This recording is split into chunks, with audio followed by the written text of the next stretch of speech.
right. Well, it's my pleasure to call to order the 10 a.m. special PSVS meeting of April 27th, 2023. Madam Clerk, if you'll please call the roll.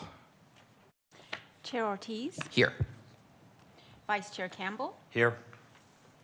Committee Member Madland, Here. Committee Member Dewey, Here. Committee Member Perez Andreessen, Committee Member Coman, Here. Here. Committee Member Abernathy, Here. Committee Member Rojas Mora, and Committee Member Prince. Here. All right. Madam Clerk, next item, please.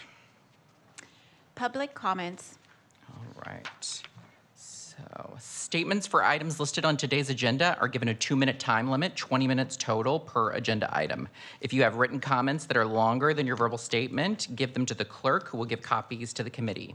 If you're here to make a public statement, please fill out a public speaker card. You can find them in the back of the chambers and hand it to the city clerk. Madam Clerk, do we have any speaker cards? No public speaker cards have been received. Anyone in the audience wishing to make a public comment? All right, seeing none. Next item, please. Item 3A, adoption of minutes from the April 20th, 2023 Oversight Committee meeting. All right. We have minutes from our meeting last week that were circulated with the packet. Do I have a motion from my colleagues for approval? I move approval. Motion from Vice Chair Campbell. I'll second. Second from Committee Member Prince. Madam Clerk, please call the roll. Chair Ortiz, Aye. Vice Chair Campbell, Aye. Committee Member Madland, Committee Member Dewey, Aye. Committee Member Perez Andreessen is absent. Committee Member Coman, Yes. Committee Member Abernathy, Yes. Committee Member Rojas Mora is also absent. Committee Member Prince. Yes. Motion is approved with committee members Perez Andreessen and Rojas Mora absent. Awesome. All right. Next item, please. New business item 5A, fiscal year 2023-24 Public Safety and Vital Services Measure Proposed Budget. All right. Mr. Hallen and McKeegan, I think is where we turn to you both. Good morning. Gary Hallen, Assistant City Manager. I'm filling in for Mr. Clegg today, who couldn't be here. I also have with me Mr. Randy McKeegan, our Finance Director. As we said, it takes two of us to help you today, but we're happy to answer any questions and go through a very high level of what's already been presented the last two sessions. We also have with us several of our department key contacts. So if there's any additional questions that Mr. McKeegan and I cannot answer, we'll ask those to stand up and answer those questions for you. From a high level, we'll go through a fiscal overview, which Mr. McKeegan will cover the first several slides. Then we'll go through each of the different funding recommendations again, at a high level with a summary at the end, and then to get to the ratification at the conclusion of this meeting. So with that, wanted to remind the committee of our city council goals. These are our 5 city council goals. What you'll see throughout the presentation is a reference to those city council goals, 1 through 5, as well as the 13 Measure N priorities. But these are we want to highlight as our city council recent goals. That'll turn things over to Mr. McKeegan. Thank you very much, Mr. Howland. Good morning to you all. Randy McKeegan, Finance Director. So through the chair, I did want to be able to provide this update to you, provide a little additional background to you all, to really show how the PSVS revenue fit within the overall general fund. And really, it was based on some recommendations and comments from this committee. So we want to provide that background and really give you that perspective going through these recommendations and ongoing as we continue on, even into future years as well. So we're going to start by looking at revenue. This table breaks down the proposed budget for this next fiscal year. It takes the actual revenue we received last year, takes the proposed or expected revenue for this current year, and compares it to where we expect to see revenues in the next fiscal year.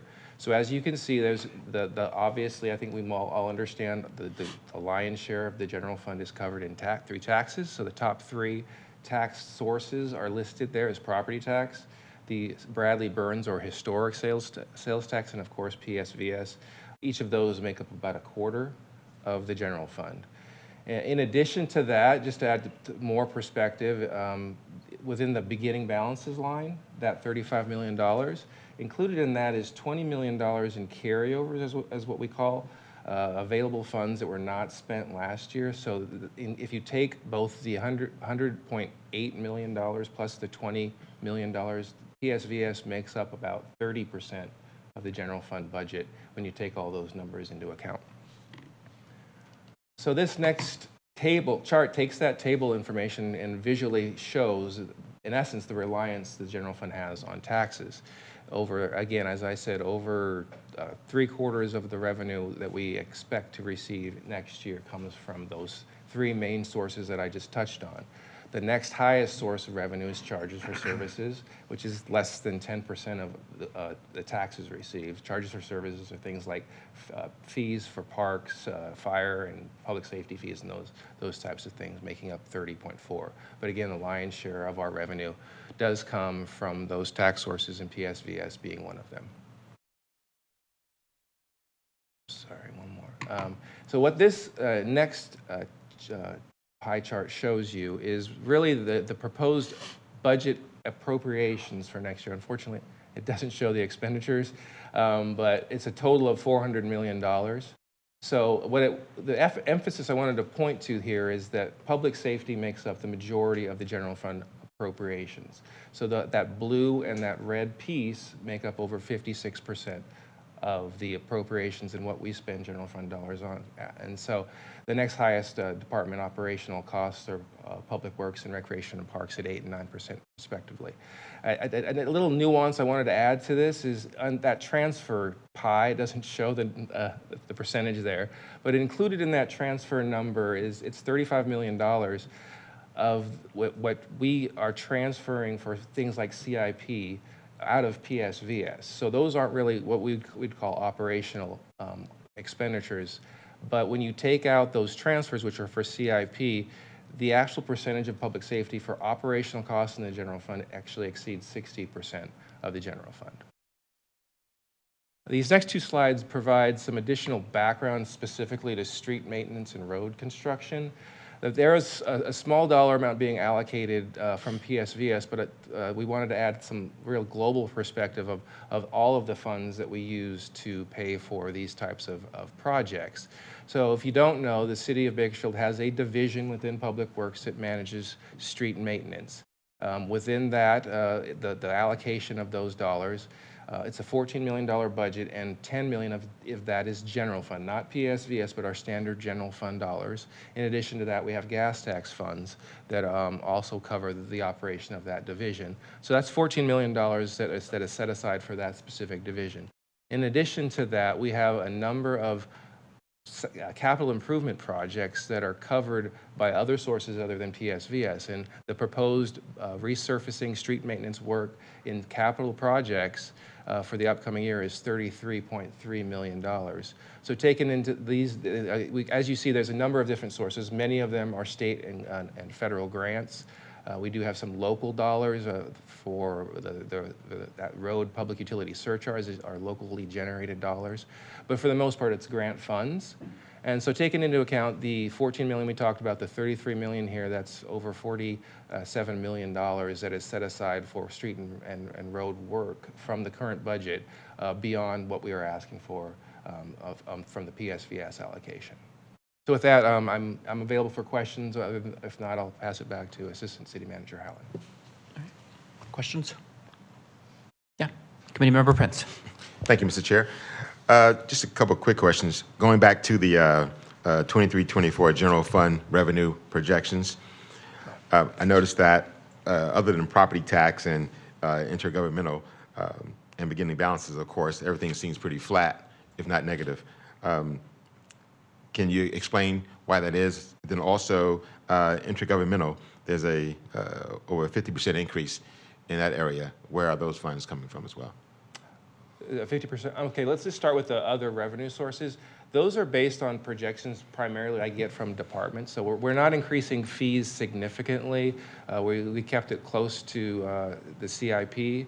I'm sorry, the CPI. But there wasn't a desire to increase those fees beyond that.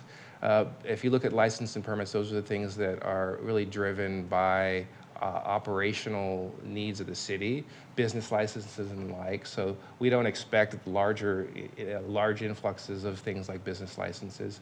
If you look at charges for services, that really relates back to our fee structure. We don't expect beyond, again, it has a 7% increase. It had a little bit of an increase there, and that's based on that CPI increase. If you look at other taxes, again, those are just projections we get from places. We have taxes received from, there's some additional taxes we get related to some federal dollars we receive. In addition to that, the intergovernmental, I'm not seeing a 50%, there's a reduction in Well, I'm looking at your general fund revenues. The actual was $3.4 million. And you're looking at the actuals, I'm sorry. Right, and the estimate for 22-23 is $8.1 million. What that is when we budget intergovernmental, we budget for the full use of that grant. So what happens is we add it in the budget. Let's say it's a grant for Department of Justice work. It's a reimbursement grant. So we put in the budget the actual amount of the grant, but we're only going to receive what we actually bill for. So when you look at the estimates for last year, there were a lot more grant allocations expected. So we budgeted for $8.8 million, but once we get the actual end of the year, we may only bill for 4 or 5 million of that and then carry forward that money next year. So what you'll see there is that it's a $3 million budget for next year. There's probably going to be, of that $8 million, an amount carried into the subsequent year and waiting for that allocation to be received. So that's kind of almost, I would say it's an apples to oranges comparison. It's received versus budgeted because those funds get carried over as we wait for those grant funds to get reimbursed.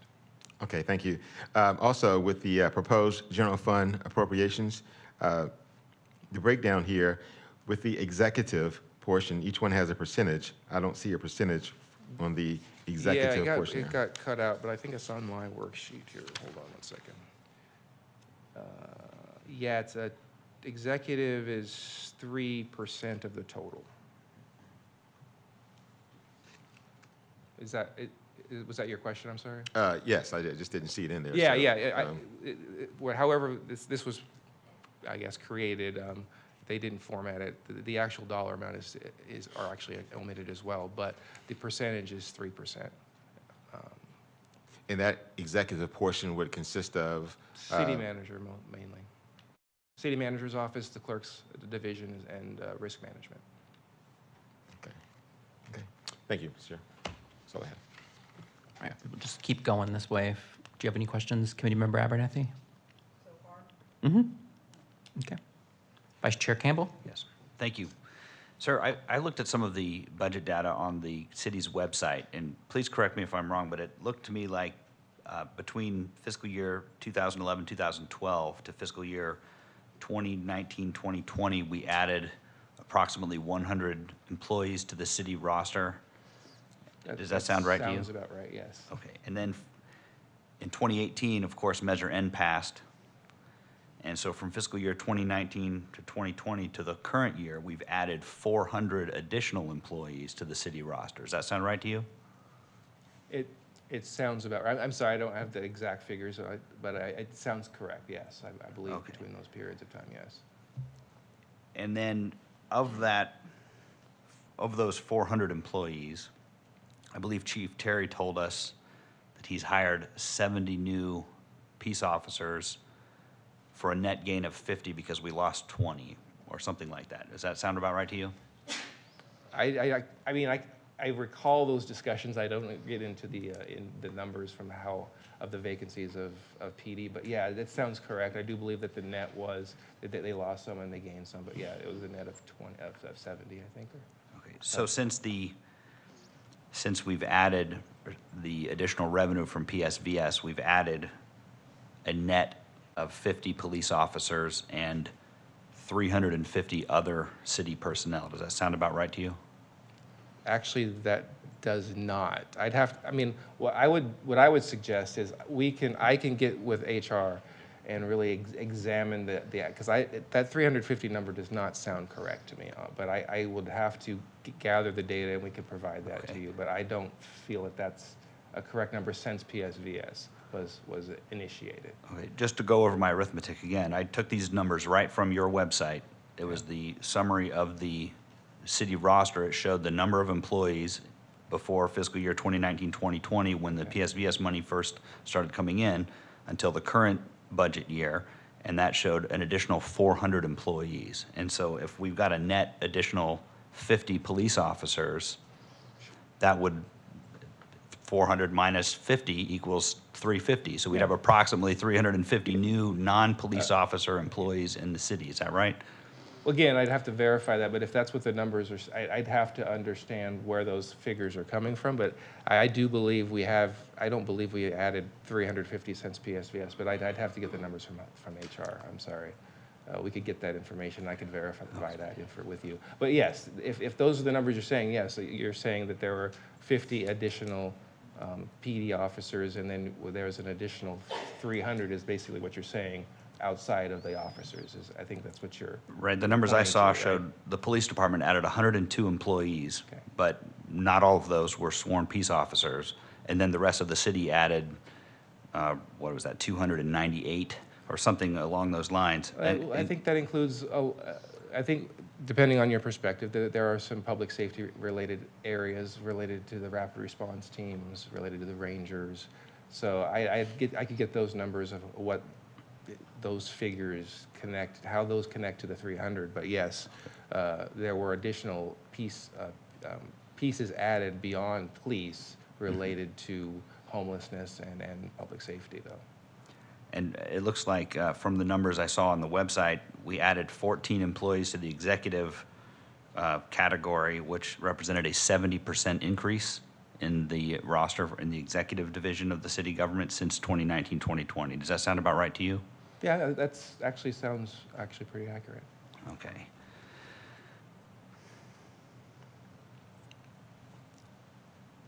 I guess my question to you would be, if this ballot measure had not passed, how would we possibly be able to function as a city without this substantial chunk of revenue and these 400 additional employees?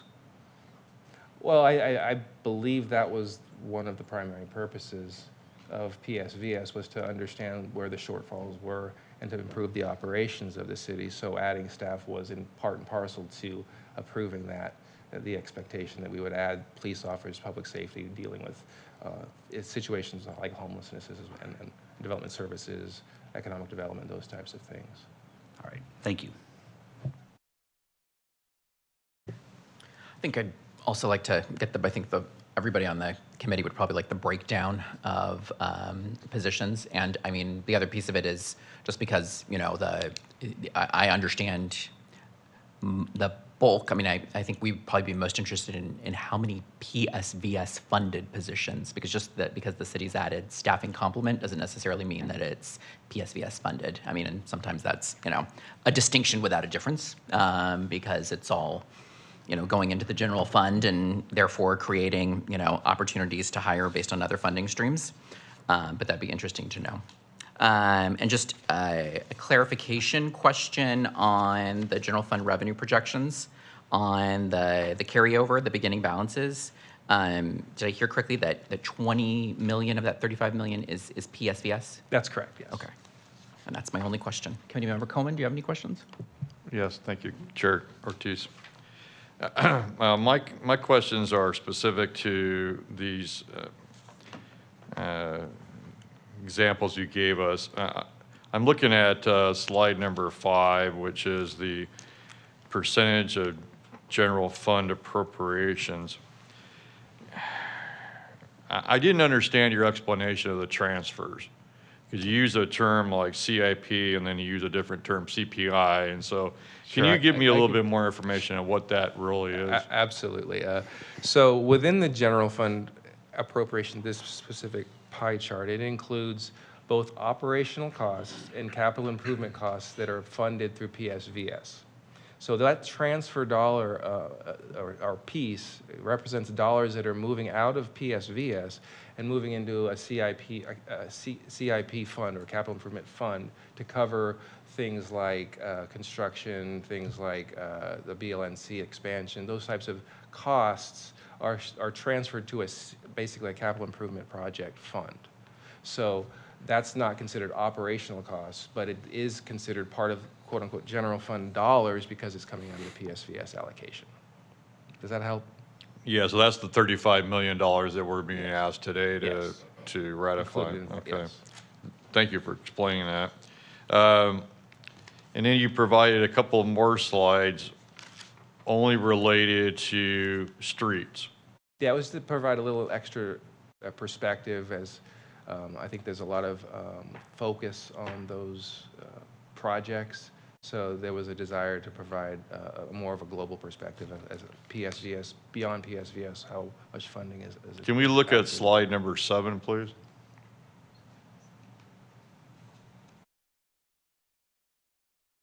Okay. So can you explain some of this?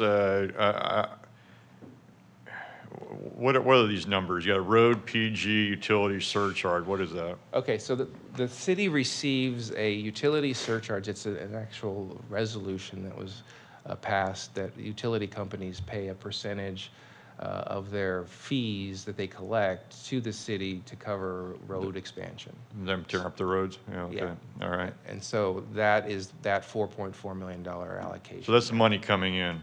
Yes. Okay.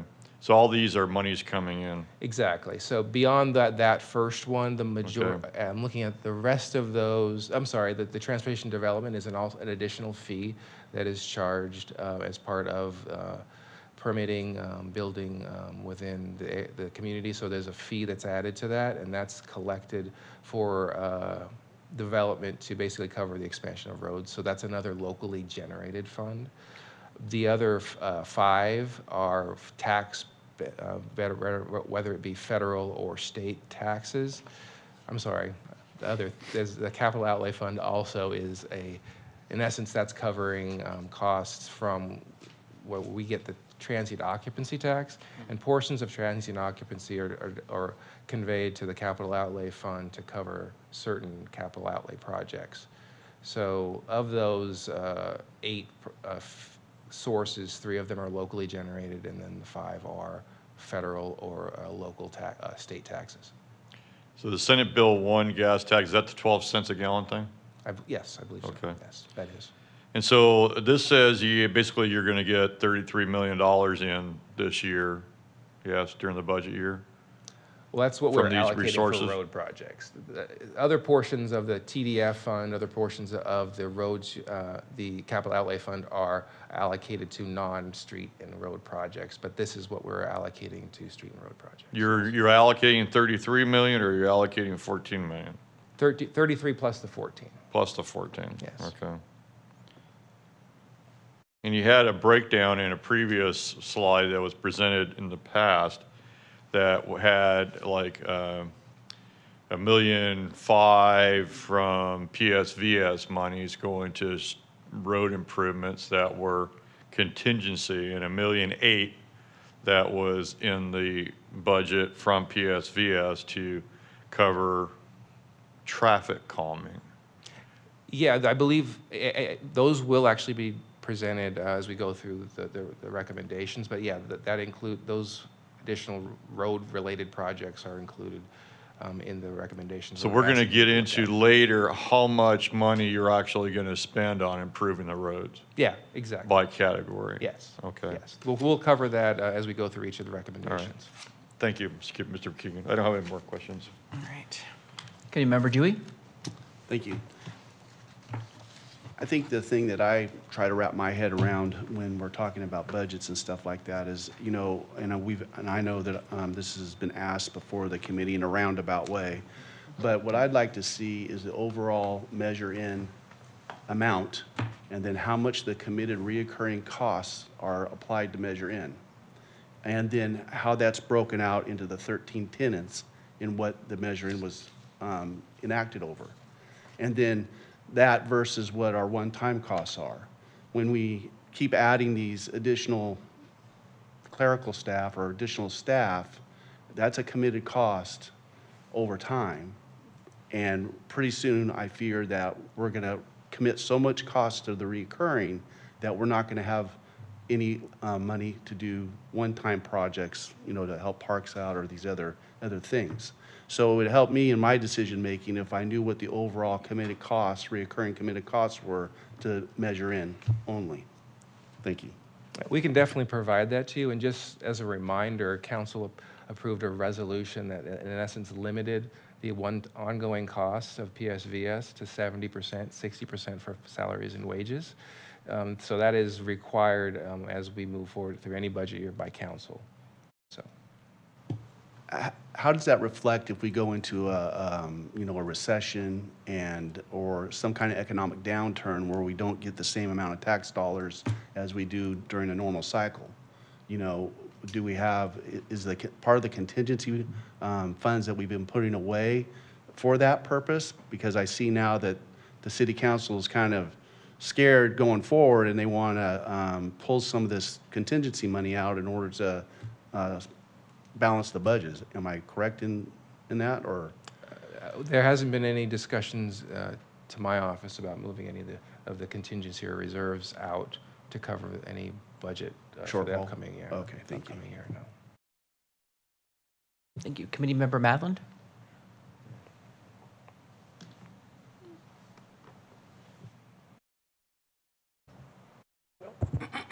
I'm not sure exactly if this is the right time, but for the few things that I have pretty good knowledge at, not being computers, but all of these proposed costs and things, I'm seeing just in the few things I know about is, a 20% variance up to double the cost of the few things that I do know about. And then, so the overages, even if you put a little bit of price increase, but supply chain is catching up, so you're really not going to have much. And then I just keep saying that the, kind of the extra money from these proposed costs on products, then it just goes into the general fund, right? I'm sorry, you're saying additional as costs escalate? No, Or the revenue from increase? the numbers and the actual costs of certain items, that extra money that's shown here, I know I'm having a hard time making sense of this in my own mind, but it just falls into the general fund. Like if something's 35,000 and it's actually on here for 75, the extra money, where does that go? Oh, you're Does suggesting that make sense now? Yeah, you're suggesting if there's any savings in any program or project, where does that additional savings end up? Is that kind of where? Yeah, just the numbers are high. Yeah, for sure. If Even we with were to variances. if we were to have savings in, let's just say, this list of road projects here of $33 million, if we were to have savings in any one of the projects that this is associated with, those would roll back not to the general fund, if just in this case, it would roll back into that specific funding source for other projects that are funded through that project. So for the general fund, yes, if there is a savings in any operational cost, that additional money ends up in that beginning balance number that we talked about. That $20 million or the $35 million in that total revenue, that's from savings basically of not unspent funds that are then rolled into subsequent years. Yeah, I'm talking about like tangible items, one-time purchases. That's the same Okay. idea. The same idea. That beginning balance number. They're going to spend all that road money. It moves into the subsequent year. It gets Okay. It gets spent. Okay, thank you. A quick question about that beginning balance, and to follow up on Committee Member Matlin's question. I mean, my expectation, and I think my memory is, but I could be wrong, that when money does roll back into that carryover balance, if it's going to be reprogrammed, reallocated, and it started out as PSVS money, you all come back with your reallocation to this committee? So, yeah. Okay. It actually depends on the type of savings. So salaries and benefits, as an example, those are allocated costs for positions. So if that position becomes vacant during the year, we're not going to come back and come to this committee and ask for how that's going to be spent. It's going to be assumed They're to gonna be fill that position. available funds for a future, whether it be for future increases in costs and operational, or it could be rolled back in potential requests, just depending on how the budget ends up falling out and based on needs, so to speak. Got it. Any other questions from my colleagues? Committee Member Dewey. Yeah, just one more. When you talk about the 70% the city council's allocated for the reoccurring costs, how much of that 70% where are we at with that now? Based on the information that I've seen in the current proposed budget, for example, I talked about the 60% that's limited for salaries and wages. Currently, we're at about 50%. So the allocated cost of salaries and benefits based on the budget that I've put together, that the staff put together, is about 50%. And so in addition to that, there's, I believe, another 8 to 10 in operational costs, and what we would consider ongoing operational costs versus allocations that could be pulled back if we needed it, if that makes sense. So I would venture to say it's between 58 and 60% has been allocated, so to speak, for ongoing costs. So we're using 58 to 60% of the total 70% that's allocated for recurring costs. Yeah, so in essence, 10% is still available, I guess you could say. Yes. Thank you.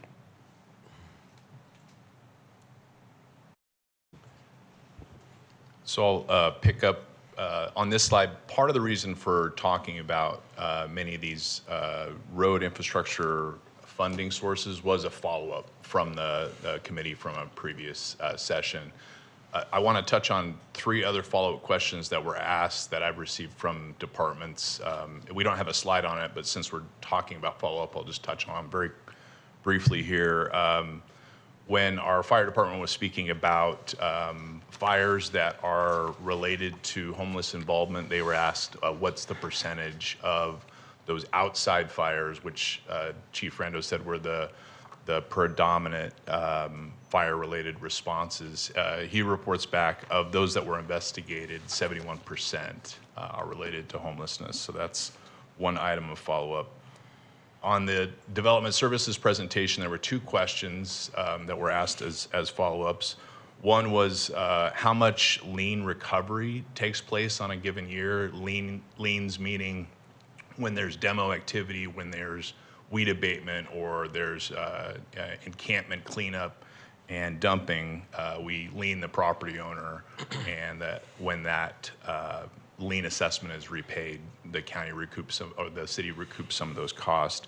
Over the last 2 years, it's been about $400,000 of lien reimbursements and lien repayments based on the last 2 years' trend. And then the final question was the cost of a code truck. There was some discussion about the cost of the truck itself, the base cost, plus the add-ons that are added to that truck to keep it and to put all the additional equipment on there. The base cost of a 4x4 half-ton pickup is $48,000, with the additional cost of $27,000, which when you think of what our police vehicles are added on with lights, communication devices, laptops, a lot of that same equipment plus tools that are in the back of those vehicles for clearing and doing all the code work that's needed is also added. So that touches on our follow-up items in this slide based on the questions previously. Again, you've seen this slide before, but these are the 13 Measure N priorities. We'll also reference them throughout the presentation. I want to talk a little bit about how we're going to present today before I jump into the recommendations. We're going to put it into 3 different pots. We'll have first our ongoing discussion, very similar to what we're having here on the number of positions. All of these ongoing requests have to do with position requests, so we'll touch on those. All of these have been presented to you in the last 2 meetings. And then we'll go on to reoccurring operating, which is what we were just talking about, fits within that 70%. So we'll touch on those reoccurring operating. Again, all of those are contracts, so it's something that we could peel back if needed. It's in that category. And then the last item, which will be our largest dollar amount we're talking about today, is our one-time, which just a heads up, there's about $11 million of additional road projects that are in the one-time ask. So add that to the 47, we're up over $58 million of infrastructure projects. So to touch on many of these positions relate to our PD and the work that goes on out on the streets. 3 of these positions are sworn officers, those top 3 positions, as was presented to you. And then the remaining positions that fit into our police category are civilian positions, as we're looking to civilianize or have more civilians fill the roles of what our sworn officers are being tasked with doing, whether that's technology, whether that's capital improvement projects, or other administrative duties. We can have the civilian non-sworn staff fill those duties and free up more of our sworn staff. As Chief Terry talked about, this is part of our Department of Justice stipulated agreement to free up a lot of those command staff and to have them doing what they were called to do. The last 2 positions on this chart before you are our park ranger related positions. You had a presentation last Thursday from Mr. Rick Anthony, as well as our ranger staff, about the need because of the span of control. It's a new program, and this is kind of right-sizing that program so that as they have those capital teams that are out working with our park rangers to immediately implement many of those capital projects that they see in the parks, having one manager staff and manage 30 individuals is not the right span of control. So this allows our park rangers to do that. These next 3 positions are related to our development services team. We have our chronic nuisance special projects team that was up and running last fiscal year and got started. This adds 2 more positions to that team, as they've had a significant number of chronic nuisance properties, and this also helps that team address the backlog of work. And that last position also assists the chronic nuisance team, but more in way of getting our property, vacant property registry process going and up and running. This will allow more efforts on the due diligence that goes on with those property and property research activities. Again, this is just a quick overview of the number of positions. I know Committee Member Campbell asked about the number of positions over the last several years. I went back and looked at last year's positions. There was 60 requests for positions, so this is a significant reduction because we know we need to stay within our means, especially in that 60% threshold on our ongoing costs. Next set of slides are the reoccurring operating. We'll first touch on some work going on in being the most business-friendly city in the state of California. We know that our development process needs to run smoothly and efficiently.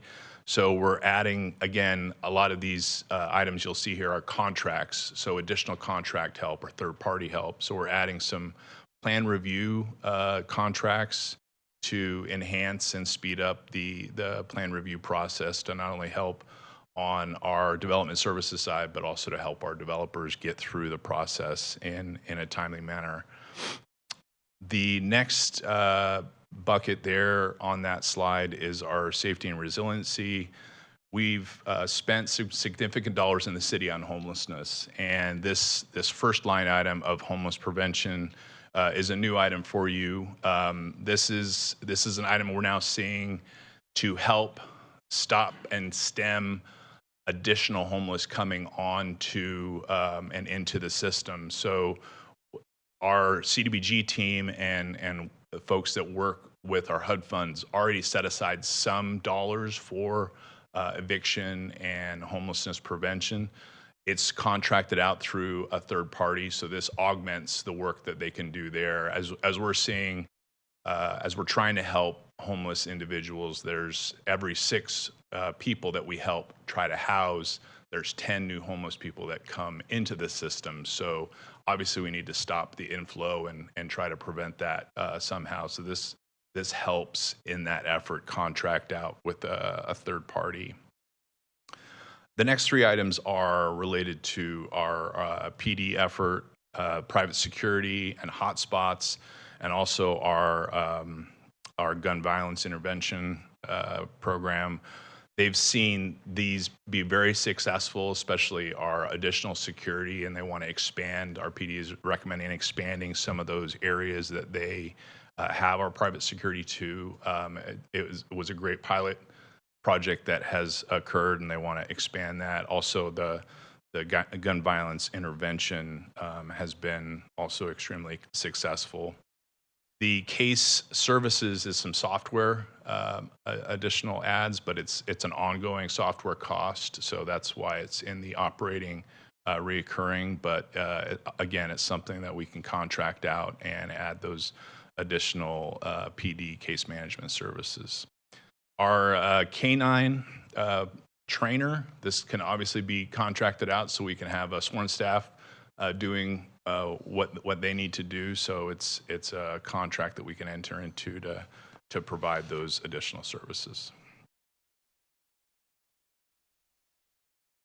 This next bucket focuses on our community character and quality of life items. The first 2 items are, again, related to our chronic nuisance special projects team. That receivership is obviously an area that can be contracted out.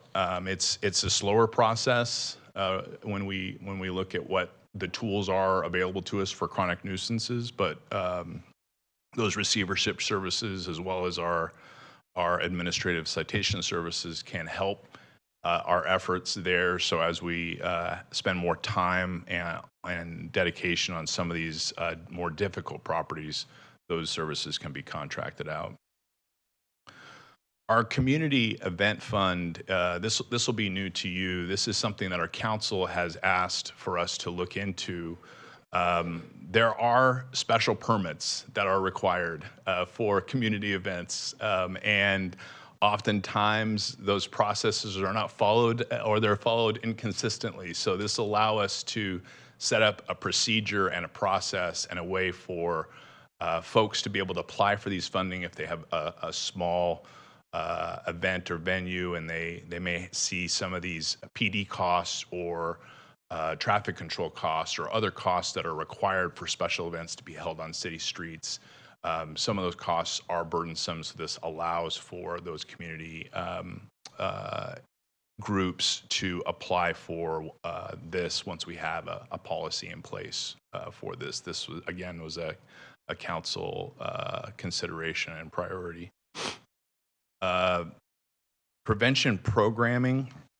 This relates to our CalVIP violence prevention program. So we received some state dollars to spend efforts there on violence prevention and gun prevention, gun violence prevention specifically.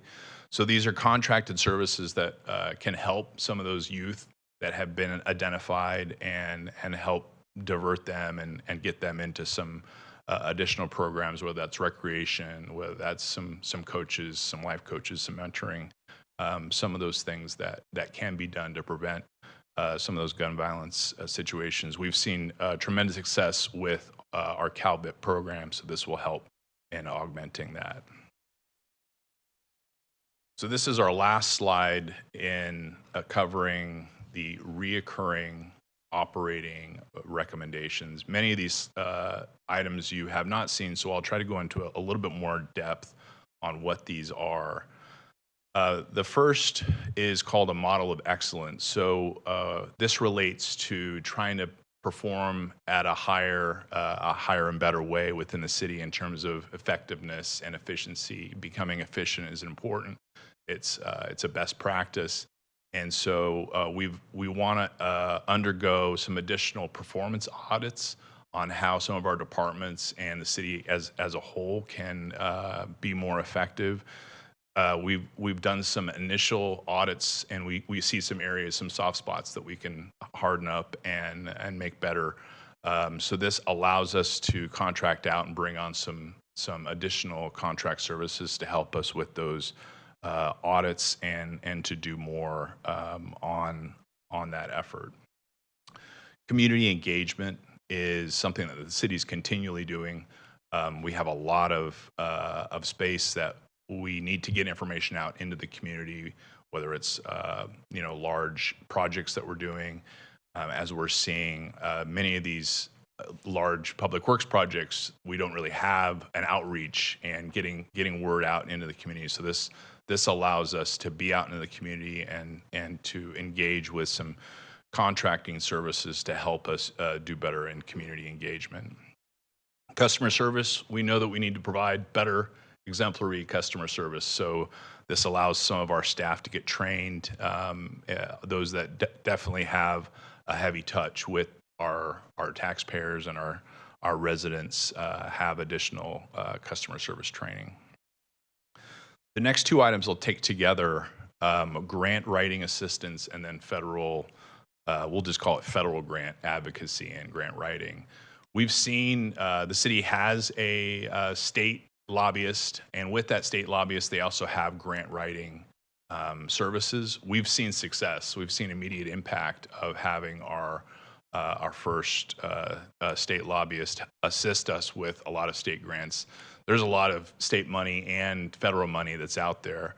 What this does is it adds, that first line item adds to the state grant writing effort so that we can go after a lot of those dollars that's flowing at the state level from a grant perspective. And then the second line item there allows us to go after more federal grant dollars and help us be more agile and better at going after. There's a ton of infrastructure dollars right now on the state level, so we need to be more agile and be ready for grant advocacy and grant writing. The parking enterprise management is something that the city's looking at this point, specifically for downtown. There's a current parking study going on, and part of that parking study is to analyze, is this something that the city should be doing? Should we have a parking enterprise? What this funding is set aside for is it doesn't have to be the city that's running it. We could contract out with a third party to actually run that parking enterprise. So as the study comes back and as we learn more about what could we do, this allows for a contract out of those services for our parking enterprise. And then the last item on there, Mr. Clegg recently had a city council workshop and a priority session. And as they were going through those list of priorities, they realized that many of those concepts and ideas that were prioritized need to be analyzed to see, what needs to be done there. So this allows for a specific pot of funds to be set aside to bring on some additional professional services to analyze some of these concepts and ideas discussed, so that we can have more meat on the bone when we come back to council with some of these priorities and ideas. We'll move on to our last bucket. As you can see, it's the largest pot of funds that we're talking about here today. It's our one time, and we'll go through each of the council goal sessions or council goal areas.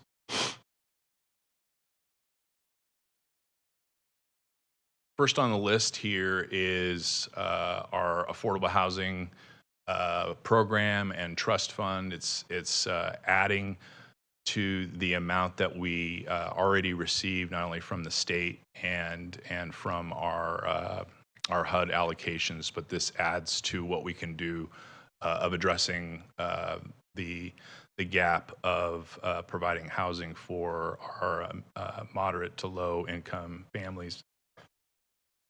You had a presentation presented to you from our economic development department that talked in great detail about the need of housing out there, so I don't need to go into greater detail here. The Emergency Operations Center isn't necessarily purchasing property, so we already have a vehicle operations center currently, but what they don't have out there is a building. They just have an area for driving. So in order to stay out of the elements, they have a couple of canopies that they've strapped together. So what this does is this actually puts a modest facility out there, so they have some shade and they can stay out of the elements. So that's a one-time purchase of putting a facility, putting a building out on that facility. The next two items are what I call bringing us into the 21st century. We have some old analog and old data management programs that we need some one-time dollars to get those updated and convert those from analog into digital. It's a very outdated system. In fact, Fire says that their system is not even compatible anymore with the county. So this brings us again into the 20th century by having some one-time dollars allocated toward those two items.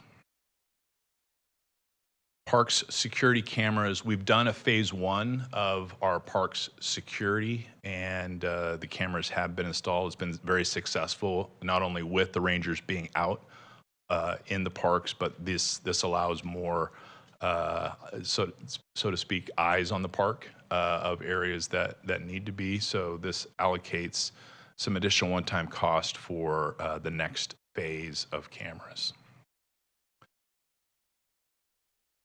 The rapid response building allocation cost. Right now, our rapid response team has several pieces of equipment they're just out in the open. So this, again, puts a very modest building. So many of the pieces of equipment can be housed and secured overnight when not in use. So this is, again, a small allocation for a smaller building. The last item here on this first page list is our animal shelter expansion. You've had some discussions from our departments on this. There's several $1 million of improvements needed at the animal shelter. So this, again, gets that first phase of the animal shelter expansion in process and able to manage what goes on out there.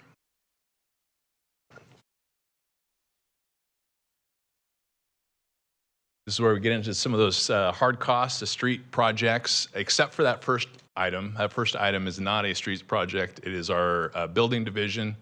A lot of the work that now goes on from a building permit standpoint is online. We've got our new Evolve system and online.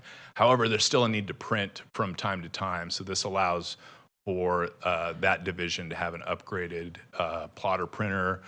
I know thermal printers sound like they're dated, but this is a high quality printer, and it'll help that division immensely. I'm going to put these into categories because you've already received a presentation from our Public Works Department on many of these. But again, we can go into greater detail if need be. Those first two projects are two kind of signature complete street projects. So complete street projects really look from curb to curb and doing something that is very needed, and especially in the Niles and Monterey and Martin Luther King area, those disadvantaged communities are definitely have a need for complete streets. So that's a large corridor for both those projects, and these are the hard cost of improvements for those two projects. We have a new program called traffic calming. So as the traffic calming is rolled out, community members can can start the process on their own and say, hey, we've got a street that really needs, some things that the city can do, whether it's additional signage, whether it's road humps, whether it's road diets, areas that we can do some demonstration projects on the first wave of traffic calming improvements as the city has been in several studies for one of the most unsafe city streets in the United States. Multimodal demonstration projects, those are also very similar to some of our complete streets projects where we've got bikes and other modes of transportation all on the same road. So this again puts some of these demonstration projects in the category of making our roads safer. We've got $2 million allocated there. On all of these projects, they're all restriping and resurfacing. So we're filling a lot of these areas where these demonstration projects are going. We're restriping and doing a lot of spruce up. We talked about backup battery systems that are needed out there in lots of targeted areas. As the power goes down, we need those areas strengthened when we don't have power. So that's a needed project. We've got alley improvements and miscellaneous pavement projects going on, as well as streets resurfacing. Those are all just kind of standard, boilerplate projects that continue to be ongoing projects, and it's about $2 million between the 1.5 and the 500,000. The last three there I want to highlight very briefly for you. We have streetlight improvements that we've already made.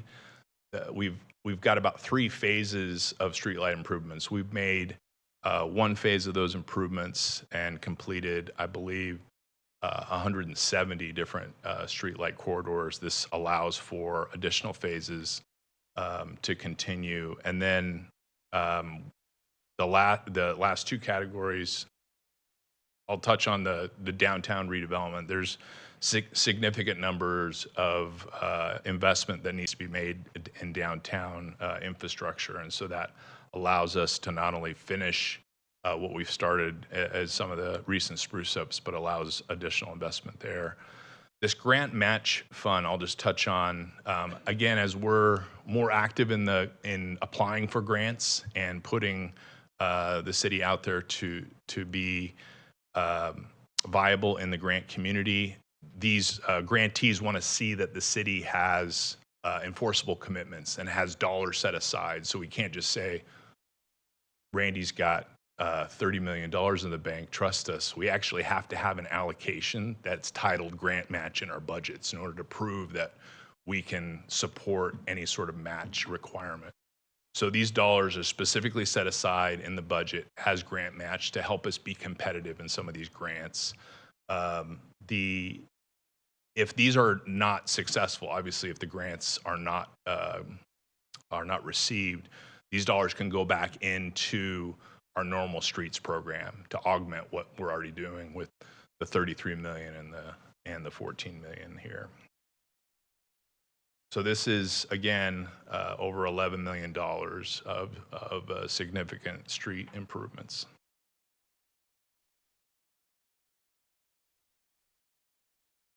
This category is a lot of our park improvements. The PSVS dollars in the past has had a significant, many millions of dollars of renovating our parks. So these are more modest improvements of parks, which you've had a presentation from our Parks Department about the park amenities renovations. Those are obviously just small modifications, whether it's benches, restrooms, or other small areas of improvement. As these rapid response teams and park rangers are out, they're able to tap into those dollars. Our Parks Department also maintains our streetscapes. So many of the streetscapes have neighborhood monument signs. So this allows us to do some neighborhood monument renovation projects. Obviously, it's a small amount, so we'll do a few of those renovations in the highest area of need.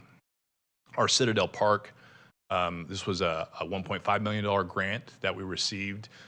There are certain portions of that project that the grant cannot fund, so this is a pretty good leverage of getting 1.5 and only spending 150,000. So it's a 10-to-1 leverage position for us on that Citadel grant project.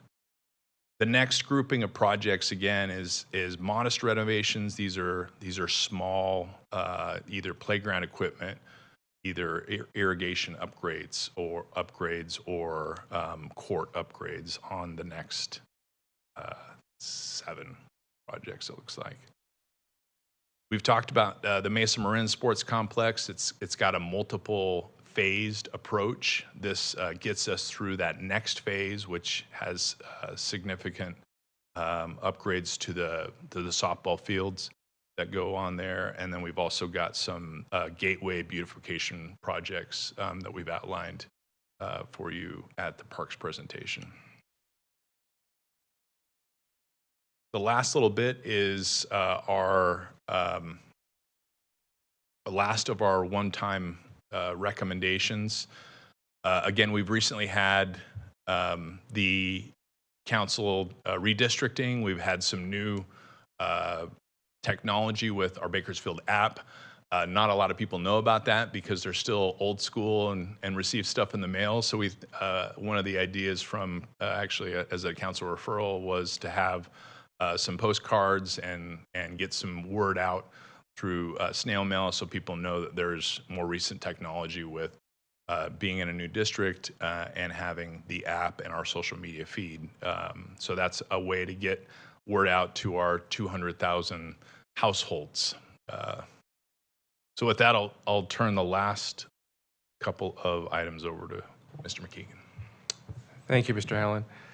I just kind of going to wrap these up. The final 2 items relate to areas that we're really focusing on to really improve the city overall operationally. The first one is a rainy day fund. I think most of this committee understands that we went forward with a reserve policy that really requires us to set aside 2 months of operational costs in the general funds aside in reserve.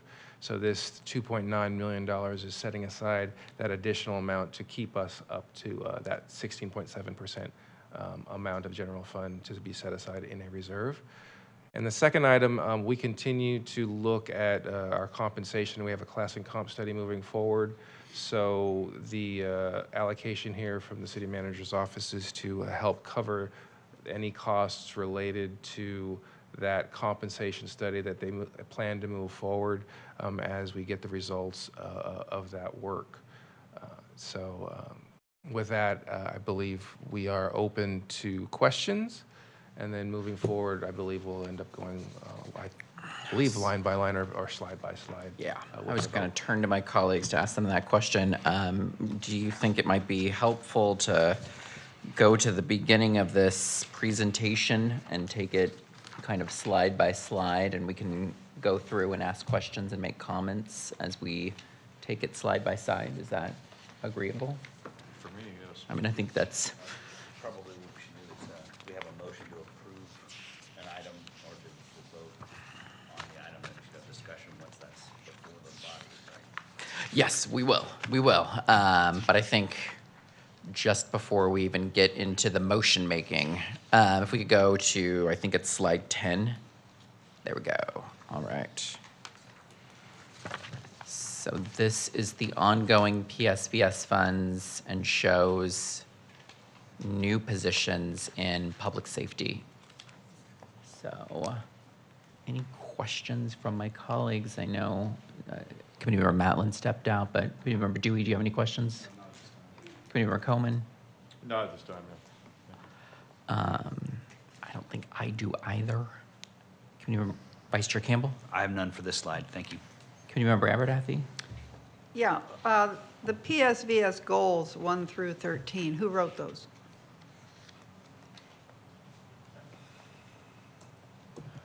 The priorities, these Well, priorities you here. have this chart and these words that, it says the measures priorities, but who, that wasn't on the ballot, so I'm just asking, it's not, people didn't vote for these priorities, so who did?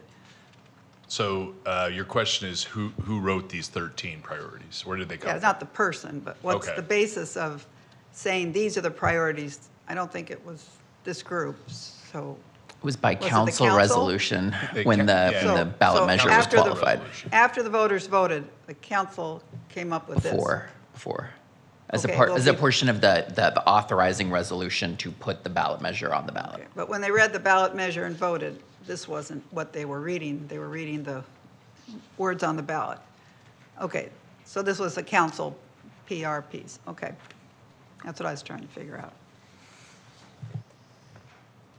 Committee Prince. Thank you. Actually, just a follow-up in regards to that question.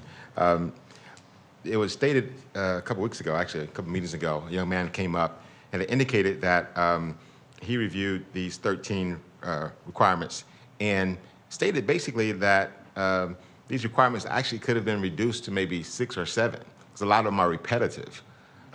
If you look through it and determine what it's covering, what it's providing, I know you guys indicated that you will have a committee that will be looking at these priorities.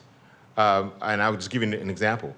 Number one is increasing police staffing to improve police response times, reduce crime, and increase neighborhood police patrols. Number two, improve rapid response to assaults and robberies. You know, in my opinion, those things should have been combined in one. And there's a few more that actually can fall under the category of policing as well. Another question in regards to going back to the contracts. You mentioned that 70% of reoccurring costs was approved by the city council. That's correct, yes. Okay, because I recall a few years ago, I'd indicated that hopefully that this committee, the city council would not allow more than 40 to 45% of reoccurring costs due to the fact that the unexpectancy of the future in regards to possible recession, downturn in taxes and things of that nature. And you also mentioned that the 70% are contracts which can be canceled at any time. So there's two thresholds. So there's a 60% threshold and a 70% threshold. The 60% threshold is the amount of staffing costs related to what we're calling ongoing costs. So any staff associated costs, it can't go above that 60% threshold. There's another 10% that is allowable, and those can be contracts. Those can be third parties that aren't staffing costs, but are something that, you know, a contract can always be canceled. You can always, you know, amend or end a contract based on how the contract's written to terminate, you know, at any time. Okay, so based on what was stated, right now, we currently are right at about 50% of that 60% of reoccurring? For salaries and benefits. So that we're at 50%, we have about $50 million in salaries and benefits in the current budget proposed. So half of PSVS right now is in salaries and benefits That's correct. proposed. Okay, one other question. If the grant itself, we have a grant writer through PSVS, if they were to secure grant funding, do those funds come into the general, or do they actually come to PSVS? So I think it depends on the grant. So if, let's say it's a road project that's a federal grant, oftentimes those federal grants have to be allocated in a separate fund and tracked separately. So you can spend them on a project, a city project, but it's got to be held separately. I'll let Randy touch on anything that I've missed, but is that your question? Like where do they go? Yes, because Okay. if we're supplying the position itself to go out and secure grants through PSVS funding, then why aren't the securing of the grants, the funds come back into PSVS? So for the most part, what these grants will be related to are capital improvement projects. So PSVS doesn't record or and track those projects. Those have to be put in a separate capital improvement project. So as Assistant City Manager Hallen mentioned, if it's a road project, we have a road fund. If it is related to a parks, we have a park CIP project fund. So those are not tracked in that same fund. If it was an operational grant, which could occur, that would be an administrative and policy decision which fund. It would probably be in the general fund if it was a grant to cover staffing for PD or something like that. Okay. Thank you, Mr. Chair. Thank you. I have a few other questions, but I'll wait till we get to that slide. Thank you. So do we want to act? Give Ms. Maddow- Oh, I'm sorry. Thank you very much. Yes, we were just going through and asking any questions on this slide around the public safety component. So this is police and park rangers. Do you have any questions or comments? No, we have questions that have been asked and Okay. provided all the information. Perfect. Okay. So do we want to take action or any motion making on this slide or this set of, I hate to say this slide, this set of recommendations? I think you have a ask. Don't you have an ask coming up? This is the ask? Mhm. Okay. Well, in that case, I want to have more discussion. I wanted to ask. So do you want to go through each of these and ask questions and do comments and then come back and potentially take action? Yeah, because I thought that was Mr. Campbell's question. Maybe I misunderstood the question. If we were going to have a chance to discuss it in general before we voted on it. Right, I think that it might be Yeah. prudent so that we don't duplicate our comments or efforts to fine with me. perhaps invite the members of the committee to make their comments on the overall proposals before we get to the voting. Perfect. So do we want to just like cycle through each of these? That was kind of my thought, and we can all make comments, ask questions, and then even go through and kind of state where we are, and then get to a point where we're getting to potential motion making and any potential action. Mr. Chair, if I may, Yeah. in that regards, historically, I know we've actually have taken each one of these individually because of the fact that even though we may approve or disapprove, we're still able to make comments on each Exactly. particular item as well. Exactly. And so doing it that way will allow us to, when we submit, to approve or disapprove, whatever. But Yes. at least we can, I call this the BUT committee, Yeah. not BUTT, but BUT. We approve, but we're able to make comments in regards to our opinion on any particular item that's listed. No, I would agree, and I would not propose or advocate that we take these all as one package. That we will take them in chunks, and really that those chunks are at the discretion of this body, how small you want to take those chunks. So, okay. I think we've gotten all this slide out. If we can go forward on the next ongoing funds. This is development services. This is the code enforcement officers and assistant code enforcement officer for, I believe, a range of things, but included the vacant building registry and program. Chronic nuisance properties. Nuisance properties. We'll start with Mr. Prince. Any comments, questions on this? No, I do not. Thank you. Committee Member Abernathy? No. Vice Chair Campbell? No, thank you. Committee Member Cohen? Not on this slide, no, thank you. Not Member Dewey? on this slide. Committee Member Matland? No. All right. Okay. These are operating recommendations. So we've got two on the screen, or two pots on the screen. Development plan review enhancements, and then safety and resilience. And this is a mixture of departments. I know you went through this all, Mr. Howland, but this is a mixture of departments. That's correct. So obviously the top one is development services, and then we've got homeless prevention, which assists our economic development on their homelessness efforts. And then those last four are for PD enhancements. Got it. Can you remember Matland, any questions? I'm just gonna keep my. Okay, and I'll come back to everybody. Committee Member Dewey? No. Committee Member Cohen? Yes. Okay, go for it. Thank you, Chair Ortiz.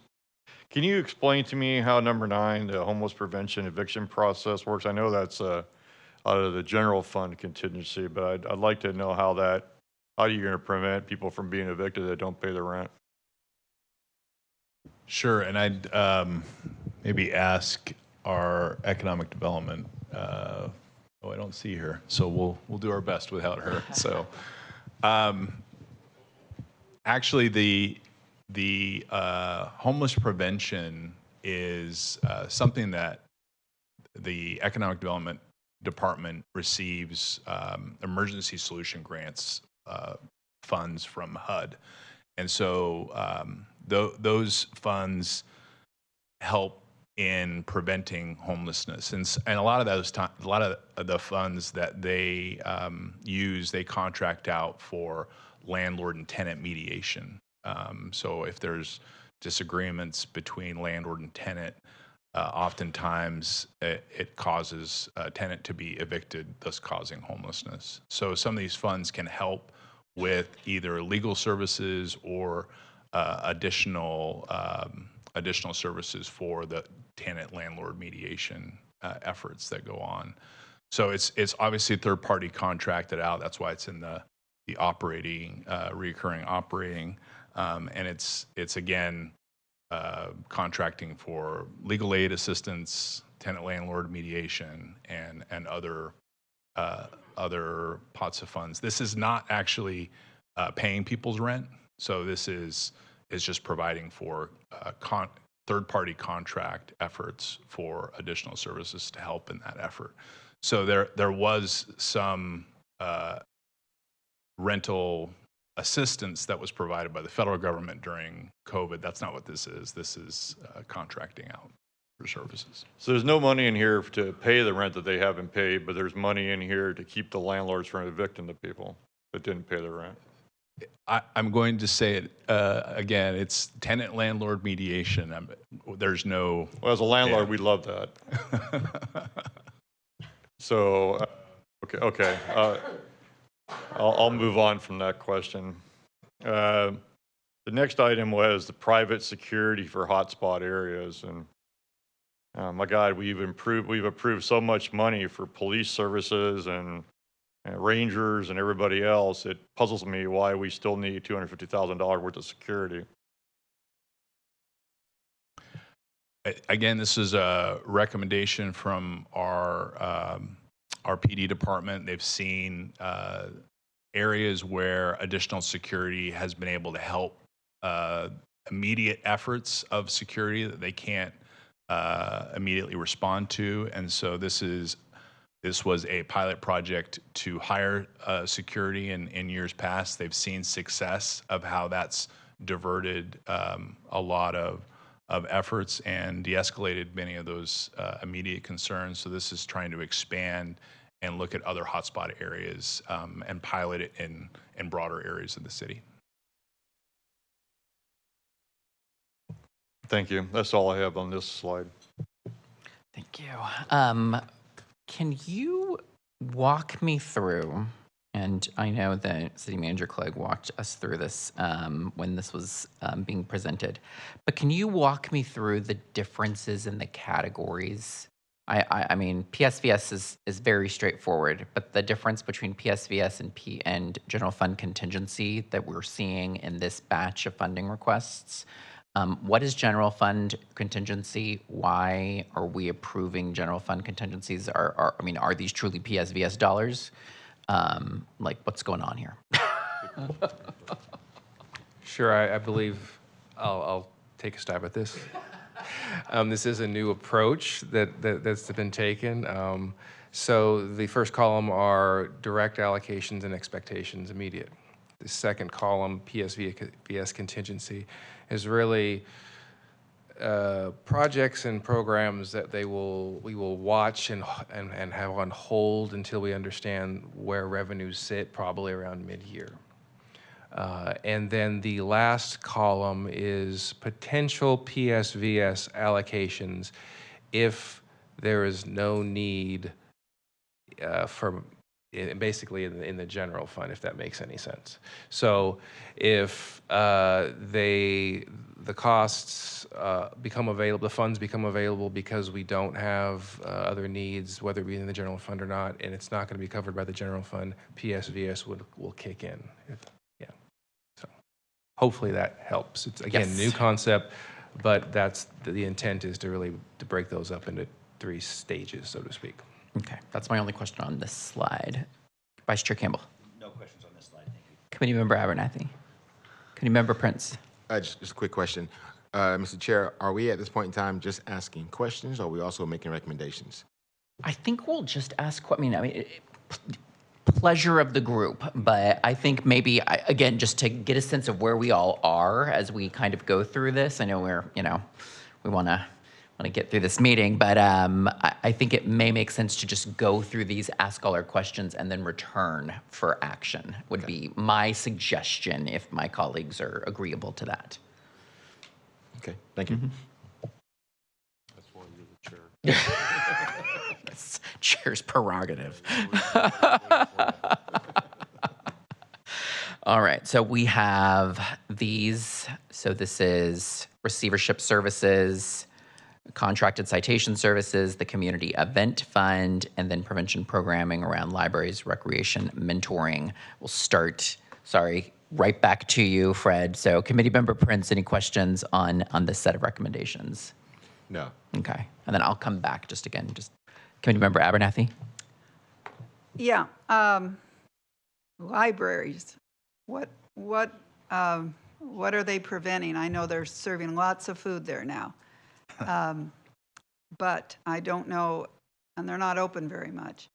So why do they fall into this category or this committee's So purview?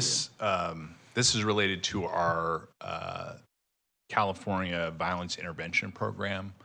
That program that we receive state funding for pays for certain activities to help prevent at-risk youth.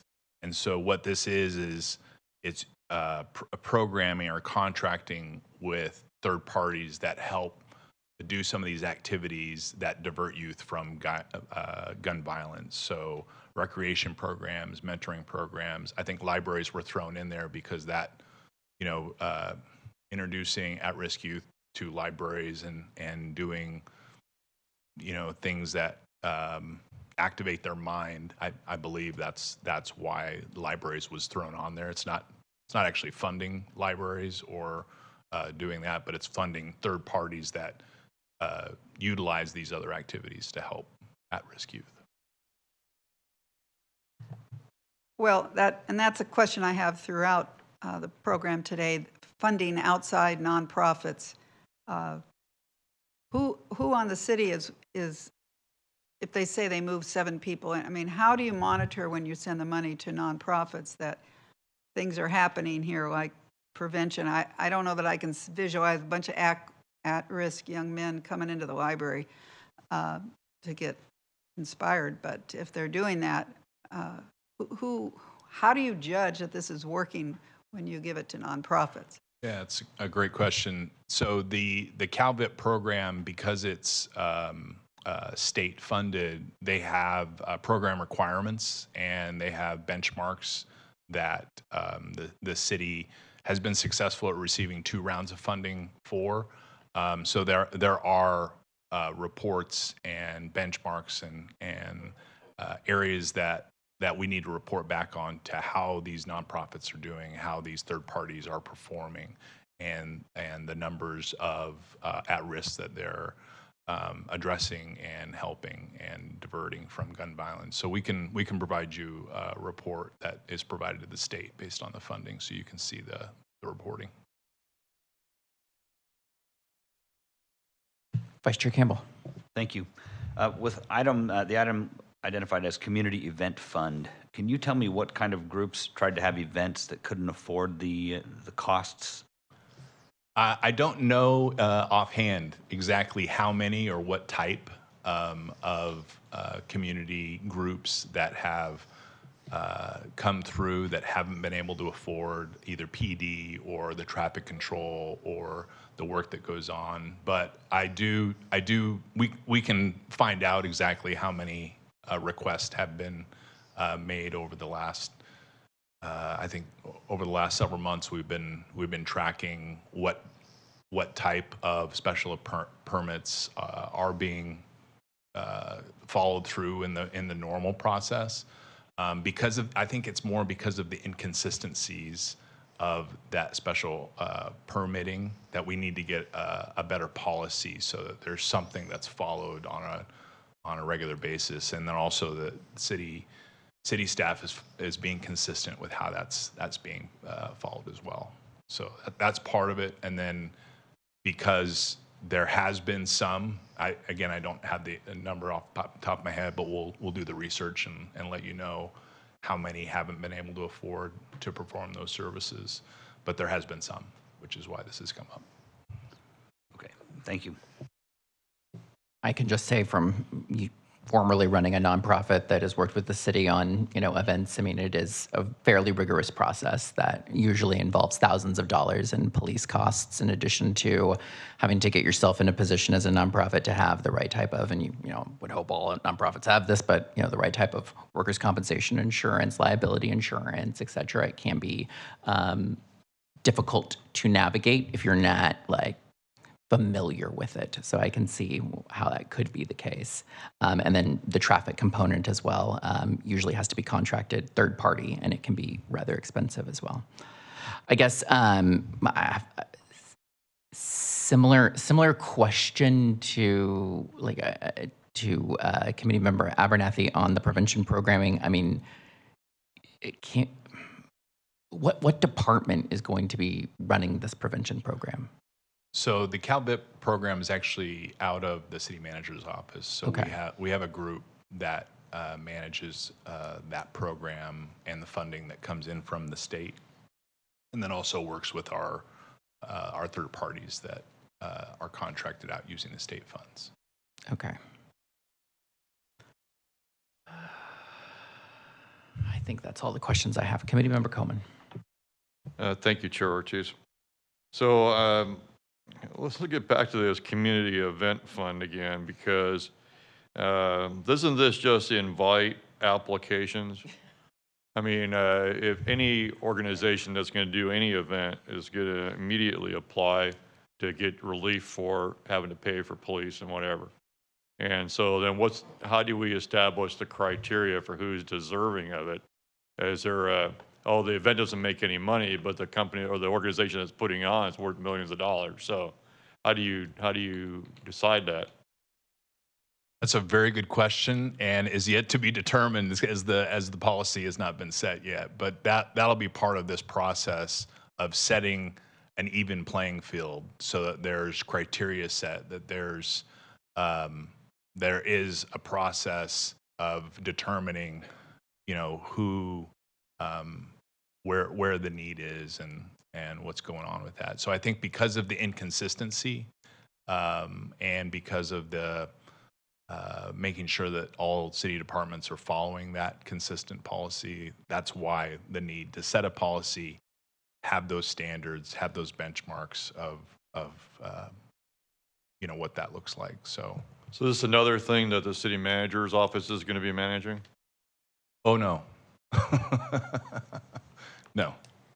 Actually, in previous discussions, because parks are the most rented facilities, there will likely be a heavy connection with our parks department, because most of the parks are available for rent. Okay, thank you. I have no further questions on this slide. Thank you. Committee member Dewey. No, I'm good. Committee member Matland. To me, this would just be really hard to judge the success of it and the amount of money here. I like the contracted services, definitely. But, the big focus apparently is on our parks. And this is additional money. I just find it hard to think you're going to bring in kids that are really at risk, get them over to the library, have them engage when it's more of a specific areas and things where we're throwing money at parks, being in their area probably be easier. It's just kind of repetitious how you guys have brought up some of these things.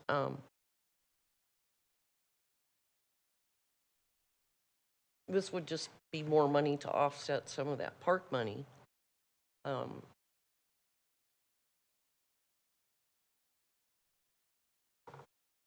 Thank you. I think I just have just a couple more thoughts on the community event fund. I mean, going along with Committee Member Coleman, I mean, it's one of those things where, I mean, I don't want to step out of our purview, but funding something before we're truly aware of council direction, council policy gets me a little concerned here.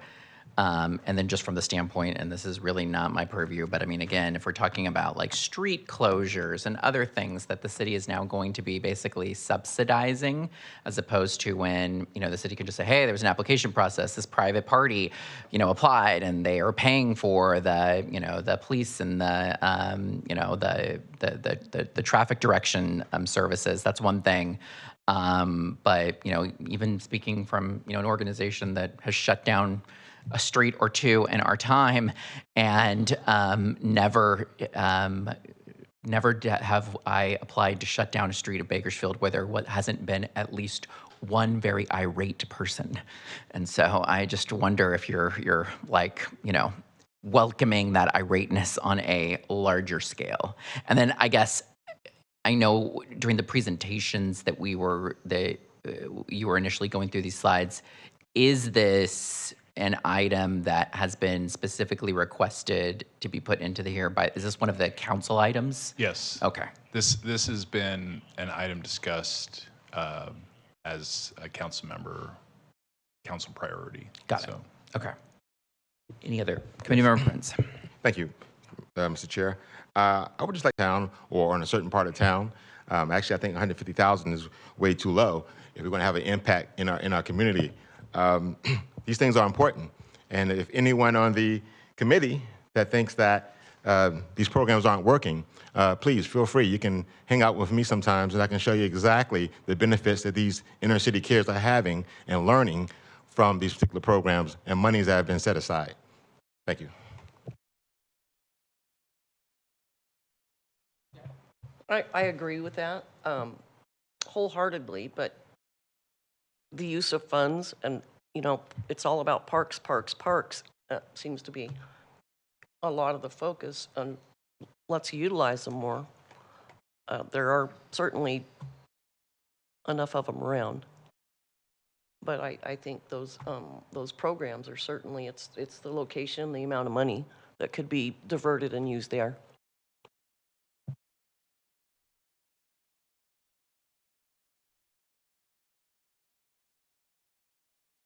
So we've got here a number of recommendations. So model of excellence, kind of improvement, overall community engagement, customer service, grant writing assistance, federal advocate and grant writing services, the parking enterprise management, and then council priority professional services for some of these visionings that the council has done. How do they actually achieve these, and do they need some consulting assistance to get there? So for this slide, I will start. Committee Member Matlin, do you have any? Start somewhere else. I'll come back to you. How's that? Committee Member Dewey. Yeah, can you maybe explain a little bit more about customer service? What exactly does that fall, what's going to fall into that bucket? There is a need to provide customer service across many of the departments that meet with on a regular basis the taxpayer and the resident, and so there's always a need that we can do better and be better in that category. So I mean it's just training, to be honest. I mean there is always a need for additional training dollars for customer service, whether that's our public works department, where people come in and talk about roads, or our Development Services Department or Mr. McKeegan's department in the Treasurer's Office, there's always a need to do better in terms of providing exemplary customer service. So it's just training dollars. Thank you. Committee Member Coleman. Thank you, Chair Ortiz. So you mentioned earlier that there's a ongoing parking study being done, so we can justify a parking enterprise management solution. Can you talk a little bit more about that? There's the very early stages of looking at parking in general in downtown.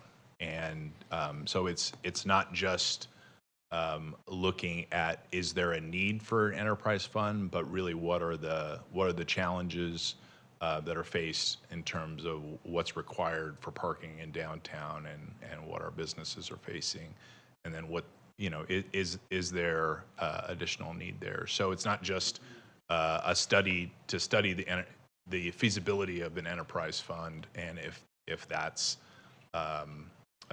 something that we should be doing, but it's more holistic. It's from nuts to bolts of the parking that goes on in downtown. So the study may come back and say that there's not a need for an enterprise fund for this. So this is just if the study does come back saying because of the parking demands, the businesses, the intensity, the growth, there is a need, and here's something that you can explore as hiring out as a third party to do your parking enterprise. I'm not sure the exact date, but in 2019, 2020, there was a parking study done. And, very little came of that other than council chose to reduce the parking requirements for residential housing in the downtown. And so, how many parking studies do we need to do? We keep doing them, but we don't seem to, take any action based on them. And the last one, to be honest with you, was misguided because they considered parking on California Avenue as parking spaces for events downtown. And nobody's going to walk that far, not in Bakersfield. And so who's running that? Who's, setting the guidelines for these studies? Yeah, that's a very good question, committee member. It's a multi-department study to make sure that we're not siloing it and doing things without talking to each other. So there's development services and public works, and also our economic development group. No. There's a third party that's currently doing the study, but it's those departments that are important players that need to be engaged to make sure it's guided in the right way. Also, we'll have our finance department weigh in as it relates to the enterprise portion.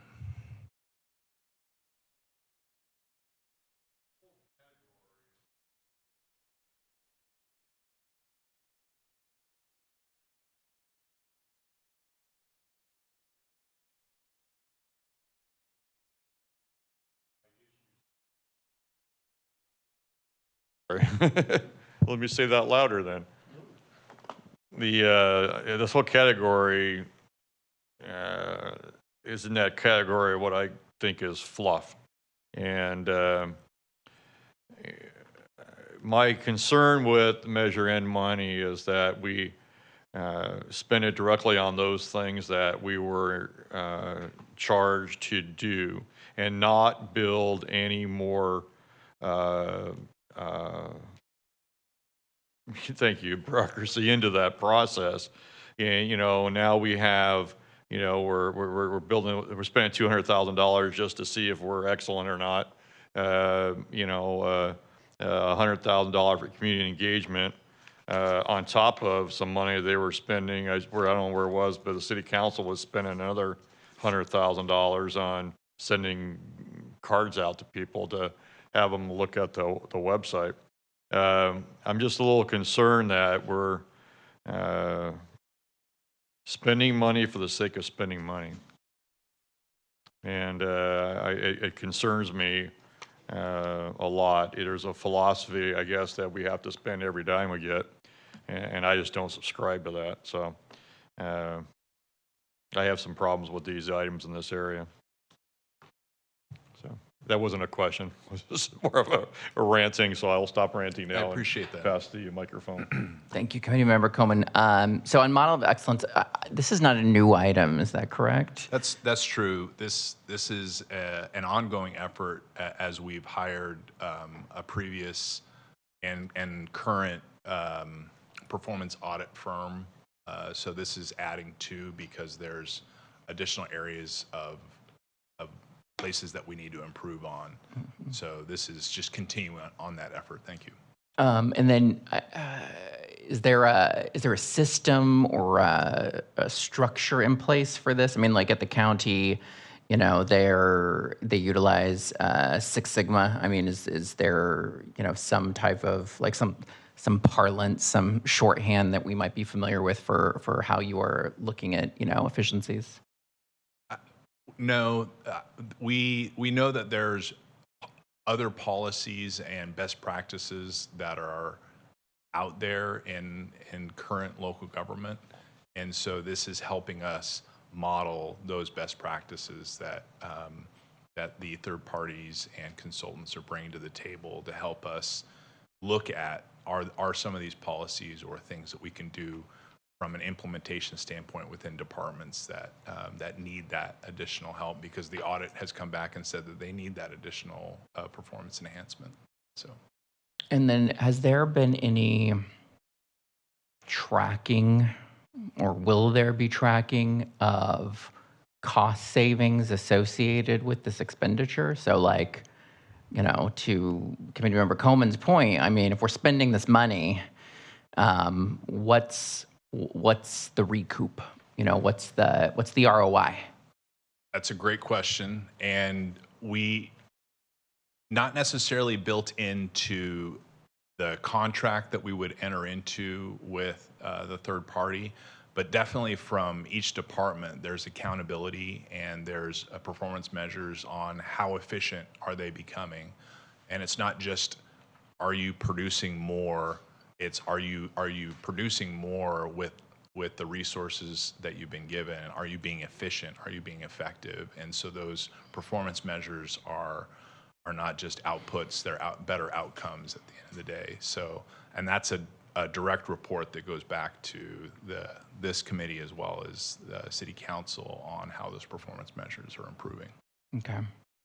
On just a comment on grant writing assistance and then federal legislative and grant advocate, I'm wholeheartedly in support of both of those. I think those are investments in getting dollars back. I'm actually, I know we just a few years ago got our first state legislative advocate, and for a city of our size, I mean, I think that's unfortunate that we've waited this long to get representation to lobby for us at the state and federal levels. Parking enterprise management. So is this beyond the parking structure downtown, or is this just the parking structure? As I said, good question. As I said before, it's a holistic. It's looking throughout downtown, not just at our parking structure. Okay.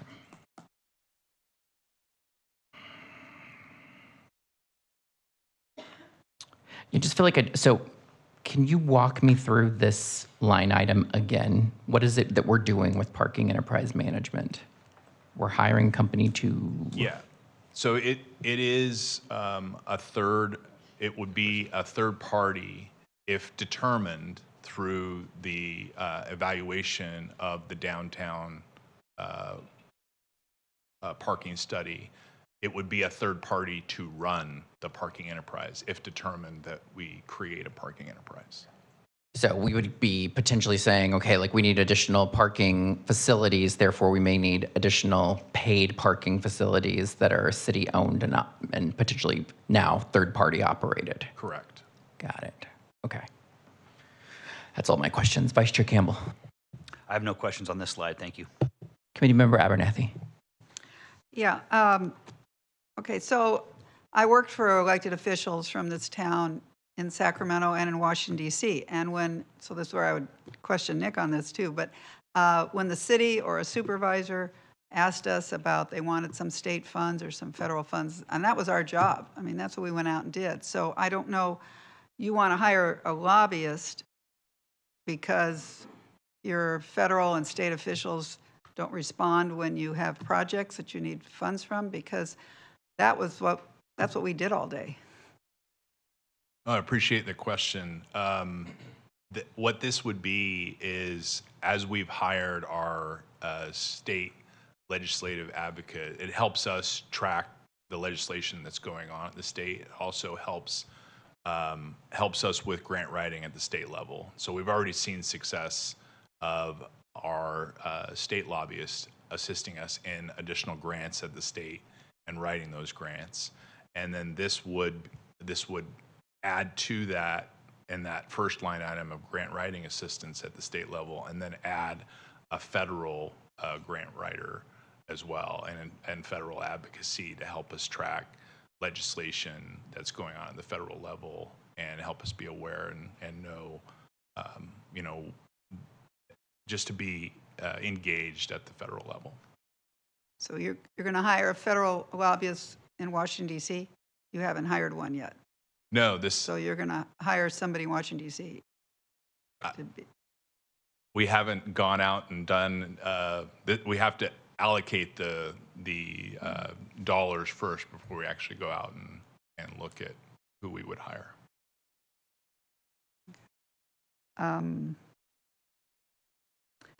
Council Priority Professional Services, I'm sorry if you mentioned that before. What is that? $250,000.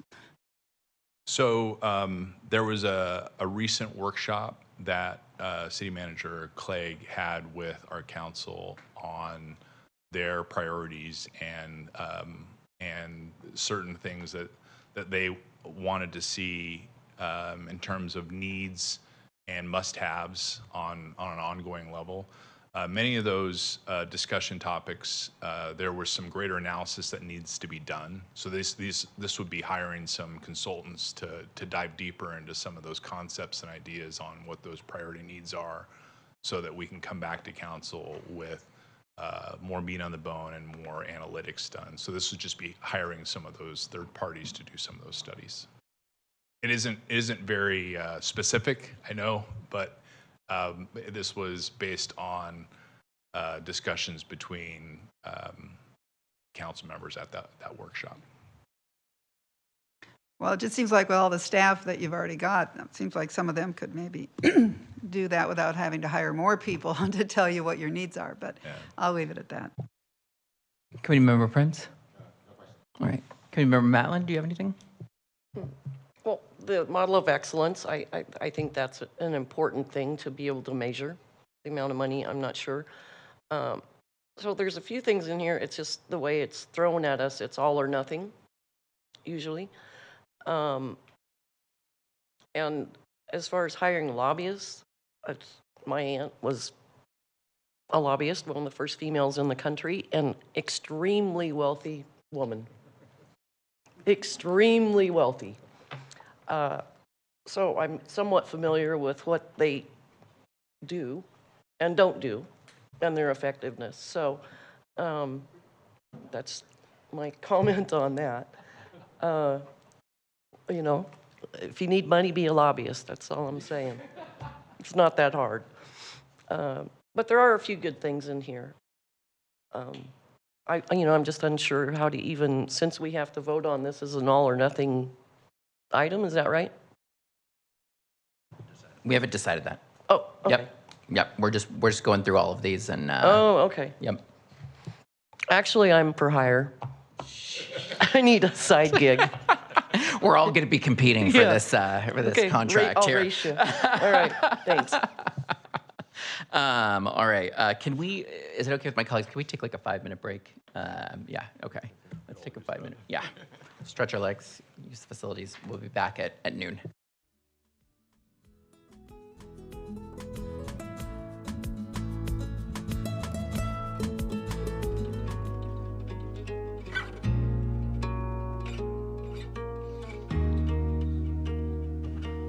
All right. We will reconvene. I think think our next slide is one-time PSVS funds. So affordable housing program, emergency vehicle operations center facility, the dictaphone analog conversion system. Might ask, what's report and data management program? So it's actually related to a fire report management system and how they track and manage their data. So it's again trying to bring them out of old data systems into something that's current that actually matches what the county uses. Got it. And then we've got Park Security Camera Phase 2, which Mr. Anthony reported on. We've got the Rapid Response Team building, and then the expansion of the animal shelter. So I'll go to my colleagues. Mr. Prince, start with you. No questions. Committee Member Abernathy. Vice Chair Campbell. No questions on this slide, thank you. I have no questions. Committee Member Coleman. Oh, yeah, I have questions. Okay. First of all, I want to thank you for the presentation and the details. So I do appreciate that. My comments may not indicate that, but I truly do appreciate the staff that's presenting this stuff here. So I had one question when it came to this park security cameras. This is more an operational question. Do the park rangers have body cams? I will need to confirm that. I know that was as they were being rolled out, there was a lot of discussion on what they are, how their uniform looks. You know, what kind of materials they have. You know, do they have something similar to what our PD staff has, or is it more what code has? But I'll need to follow up with our Parks Department to find out exactly if they do have. Because it seems to me that they're the most likely to encounter belligerent people, and it'd probably be worthwhile having. But that's comment more than a question. So we're looking at another $500,000 for the animal shelter expansion. Didn't we approve at mid-year, didn't we approve a bunch of money for the animal shelter, including a cat house? Yeah. So there was an allocation at mid-year. So we got another. Connotation. Yeah, I'm sorry. Yeah. I'm not the most eloquent speaker of the group, so excuse me. But yes, so what's that? $1 million we're spending in the last 6 months on this place? I'll have to go back, Mr. McKeegan, unless you know off the top of your head what the mid-year allocation was. So my point to a lot of this is, you know, I made a comment earlier about fluff, and you know, it may be stuff that legitimately needs to be done, and my concern is should that be in PSVS funds, or should that be in the general fund? And then you start to raise the question, because it's not really clear to me how the two interact with each other, because when the council, because we don't determine the budget of the council, right? The council determines that budget with your staff. And so if you load up your general budget with a lot of this stuff that we might not consider measure in, does it push more money, more demand down to, you know, police and fire, basically? So if I take away from police and fire, then I can afford these other projects, and I can count on Measure N to subsidize the police and fire. And so that's my concern with some of these things that are not directly, you know, stated Measure N stuff. Does it help improve the community? Yeah, probably. But I'm just a little concerned about what's being pushed down to Measure N funds versus what should be in the general fund. Do you have any comments on that? I don't. I just appreciate that feedback. All right. And then the next one, I think, is, oh, my mother knows for the next slide, so I'll pass this time. Thank you very much for your answers. I have no further questions on this slide. Committee Member Dewey? No, not on this slide. Committee Member Matland? Yes, I made a comment at another meeting in regards to the animal shelter. It is so easy for community involvement and fundraising for those type of issues.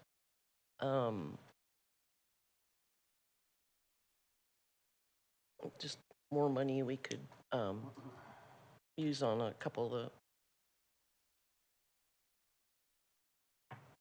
not more important items, but it's something that there could be other solutions to throw around to get the shelter expansion done. And then, I mean, just playing off of Committee Member Coleman's comments, something that might be interesting to know, and obviously maybe take a beat and, crunch some numbers and as we're discussing, it would be interesting to know if the proportion of non-PSVS general fund spending on public safety, what that is. If it's roughly the same as it once PSVS is rolled in to that spending? Because we saw the revenue breakdown, but then we saw the expense breakdown just by the, not necessarily by the category of revenue, but by the operational expense. So that's my, that would be something that I'd be interested in, but maybe as we're getting to our more global discussion. Any other comments on these particular items?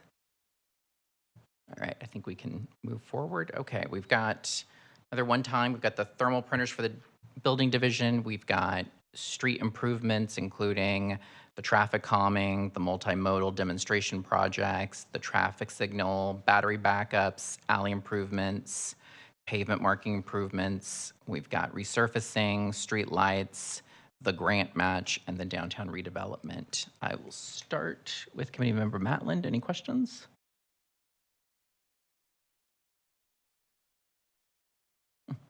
When I can come back. The only comment is, my issue with any street improvements that are done, and we can always bring up that it rained this year.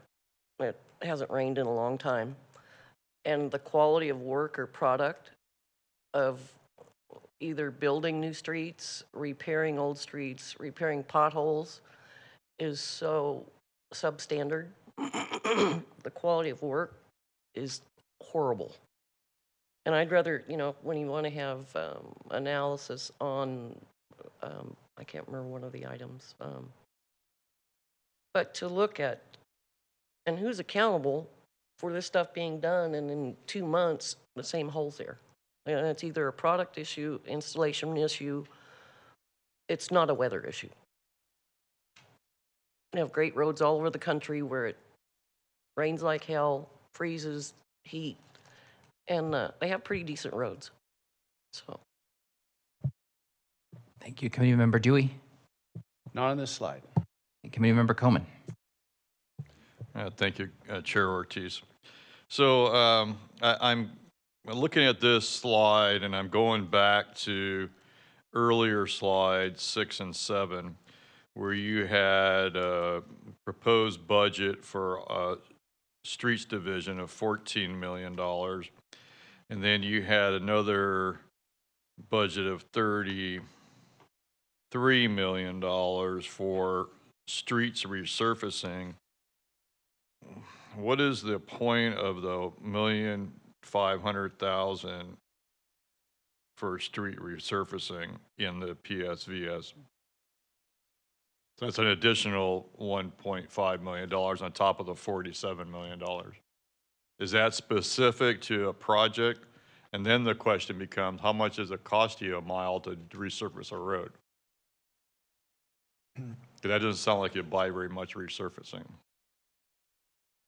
Yeah, I am going to we'll have to do some research on exactly what's the cost per mile on streets resurfacing. I don't see our public works folks here. But what that What we continually hear from our streets division is the allocations that are for streets resurfacing on a regular basis are insufficient. In fact, year over year, the last 2 or 3 years, I've seen additional requests come in every year for additional allocations to streets resurfacing because trying to catch up on, again, deferred maintenance on several resurfacing areas. So I know that I believe was actually a much larger request, and we've slimmed it down to what was available out of this pot of funding. But there's always a significant need for street resurfacing. Do we know where our budget for resurfacing roads compares to other communities of our size and stature? That is another question that we can pose back to our Public Works team to have them come and with that follow-up. I know many of our departments do comparables, and that would be an interesting comparable of how much of their streets budget goes towards street resurfacing, and then how much do we put forth. And we'd like, personally, I would like to know how much of that streets budget goes to overhead. Because we have a very, very large public works department in Bakersfield. It was kind of started by our last city manager who built up a pretty impressive public works department. It has all the best equipment, but our streets still lack. And I think that you need to look at both of those where we compare and then in terms of, what's actually getting to pavement. Okay. And then my last question was the $1,500,000 for downtown redevelopment. Is that for maintenance of the streetscapes that have been installed already, or is this for new projects downtown? These would be new projects, and also it could be included in there because I know there's some significant drainage improvements that need to be done, in the lettered streets where we have some flooding issues. So this also could be, if you're digging up for drainage improvements, then you're going to have to resurface after that. So much of that overlap of just general public works improvements, whether it's storm drain and streets combined. So there's significant in the downtown area.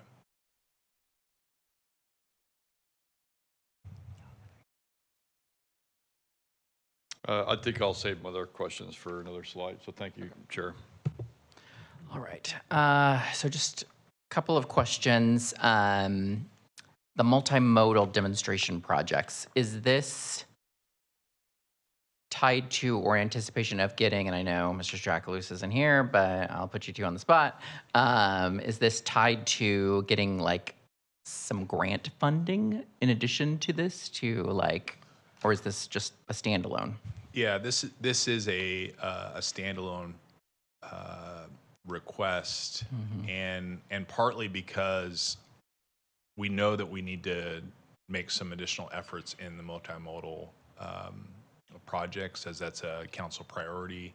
We now have a committee that specifically focuses on safety, security, and transportation and multimodal projects. So there's continual feedback from our council on these projects. So as it's a priority, we need to do some of these initial projects, have some success with some of these projects, see where we're seeing good things happen so that we can be competitive in future grants. So. Got it. And are we, again, I'm sorry, it's more of a question for probably Mr. Strackley, but actually probably more Mr. Boyle, but I mean, are we, because of the regional sustainable community strategy and our regional transportation plan, and as the biggest city in the region, are we committed to a certain number of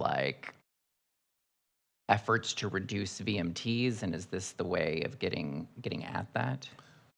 this certainly helps in that vehicle miles traveled and the effort that needs to go on there. It also is just because more people are riding bikes, because there are bikes more in the same path of travel as our cars. It's making sure that you can have multiple modes of transportation safely traveling alongside each other. So I would say yes, plus. Okay, on the traffic calming, and I apologize because I was not present during Mr. Strakalousa's presentation on this range of public works requests. I know there was a council discussion on traffic calming. How does this funding interrelate with that council discussion? I cannot recall whether or not there was funding or whether there was dollars on the line, or they were just talking on a policy basis. And were they getting ready for these dollars when they were having that policy discussion? So great question. So there was a workshop specific to the policy of traffic calming. There was some specific studies that were done by a public works department about how we implement and how we can get some community feedback on areas that they see as unsafe roads, and having it be some community-driven feedback. But it was more policy, and how does the toolkit start to get rolled out and start to be implemented within the community. These are the hard cost dollars of doing some of those projects, as we're hearing from and seeing areas that we can implement the traffic calming toolkit. Those are my questions. Vice Chair Campbell. I have no questions on this slide. Thank you. Committee Member Abernathy. Traffic calming in English is putting up speed bumps, right? There's a variety of different tools. So there's if it's an area that we need folks to see how fast they're going, there's those signs that show you're going this speed. There's also road diets to help narrow the lanes, to help people feel like they need to be going slower because they're narrower lanes rather than our normal, wide lanes that we see on the freeway. So there's a number of things. Speed humps or speed bumps is one of the tools that could be used, but not necessarily in every situation.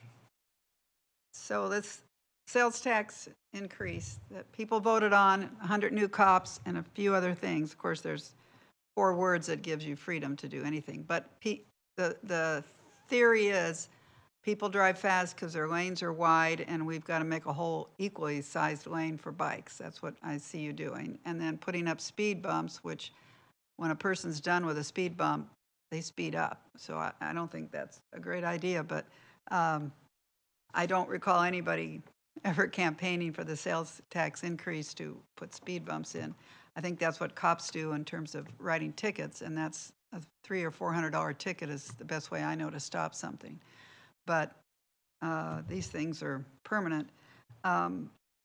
So I don't know what the cost is to put up a speed bump. I don't know I guess we don't have that expertise here, but that's a whole lot of money, 1.8 million. And I just, all these numbers, the way they're presented, seem very generous in that regard. But I have to agree with what Mary was saying too. The road quality in this town compared to many other towns that I spend time in is just really weak. And so I think the road department needs to, I guess, come before the council, not us. But I would think that why we aren't cheering about the road quality is because it's not good. And I had a pothole fixed only because I went to one of these folks on this panel to complain, and it got fixed. But within 3 months, it was back. So the job is just, somebody has to look at that job, and I guess that's the job of the city manager and the way that's going. So I'm an advocate for roads. I don't know how much of it can be in this, because this should be all about law enforcement and a few other things. But thank you. Committee Member Prince. Thank you, Chair. Just a couple of quick questions. what is the, I would say, the percentage in your general fund of reoccurrences overhead? You're talking about the total general fund? Correct. Okay, so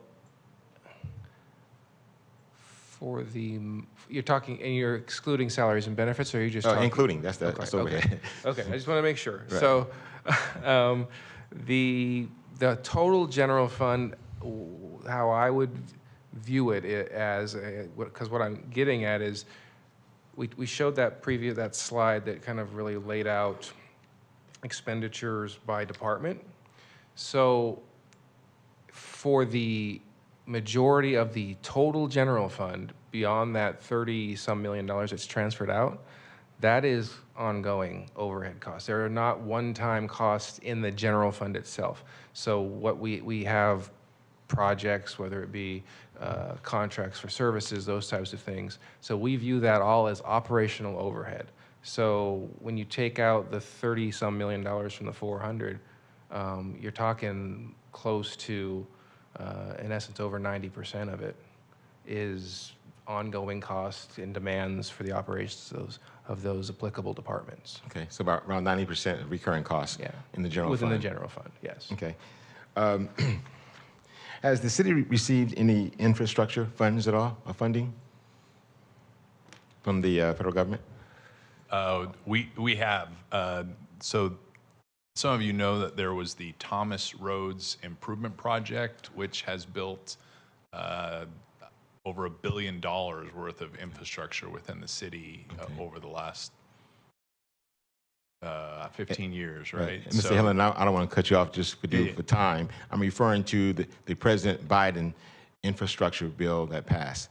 Have we received? Oh, you're any talking about the funding? most recent. Correct. That's correct. So much of that is competitive. So when we're talking about these grant writers, they're going to help us compete for those infrastructure grant dollars that are coming out.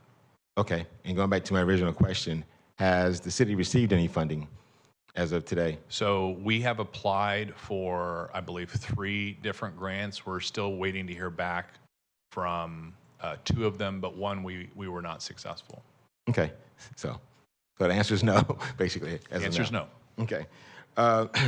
We live, according to Consumer Reports, probably the most dangerous city in America when it comes to pedestrians, when it comes to death, when it comes to accidents, when it comes to even traffic accidents as well. Being in the insurance industry, I get a lot of this all the time, and one of the reasons why, again, our rates keep going up here in Bakersfield and Caron County because of that fact. I noticed that in regards to street light improvements, which has determined in the past that helps in regards to pedestrians and vehicles, you post this in the general fund contingency for $500,000. Okay. Do we have any current funding right now that is being used? And then also, how do you explain, how do I explain, I guess, to people that I speak with, we're doing $1.5 million for Mason Marin Sports Complex Phase 3, which I can't even recall how many phases there are. But then are our priorities actually in where they should be in regards to our communities? So great question. Let me address the street light question. It's a multi-phased street light refresh. So we've completed phase 1, which was 170 different intersections. We're in the middle of phase 2. So in terms of have we allocated funding? Yes, the first 2 phases were fully funded as we're in the middle of phase 2. So this last round of funding of streetlights gets us through the remainder portions of those high priority areas that are still left. But it may or may not get funded because of the fact that it's in the general fund contingency, correct? For $500,000.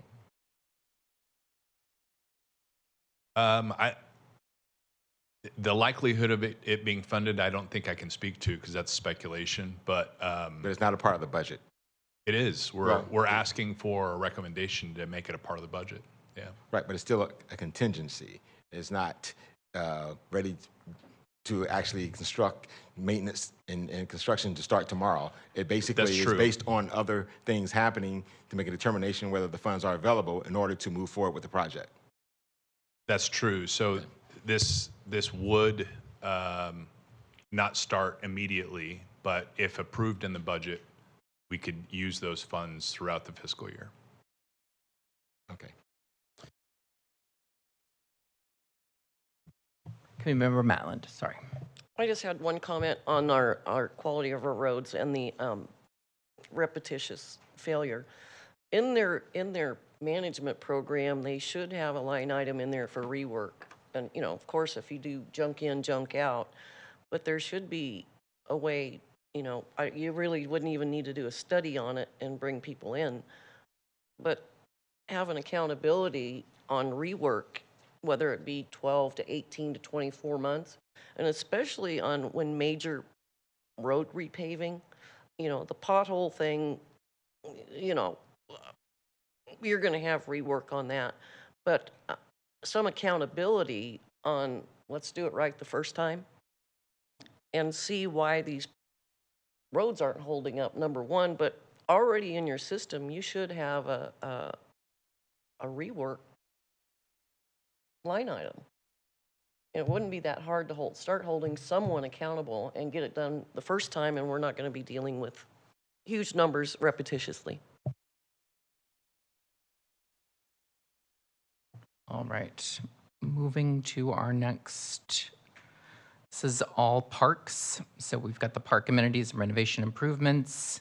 We've got neighborhood monument renovation. We've got a range of individual park projects.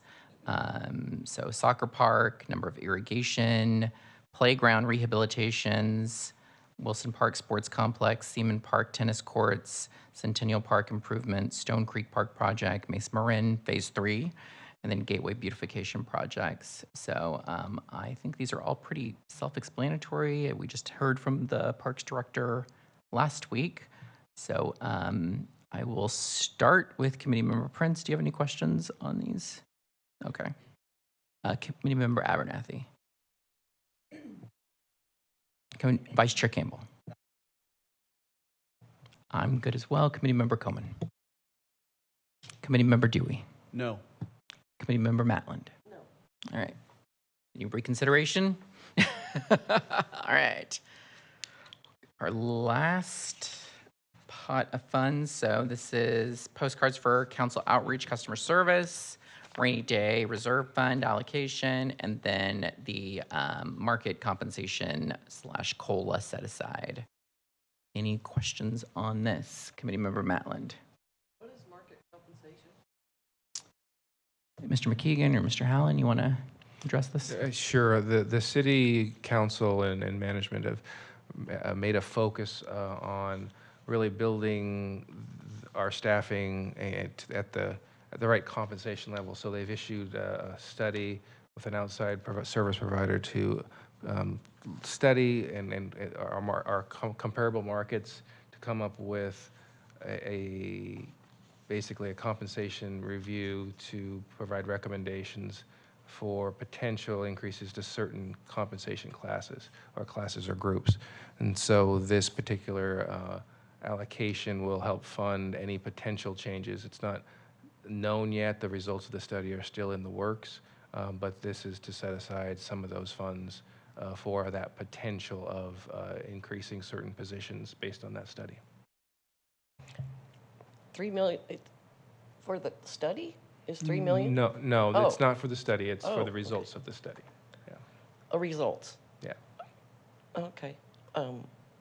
Because once again, just comparisons and best practices.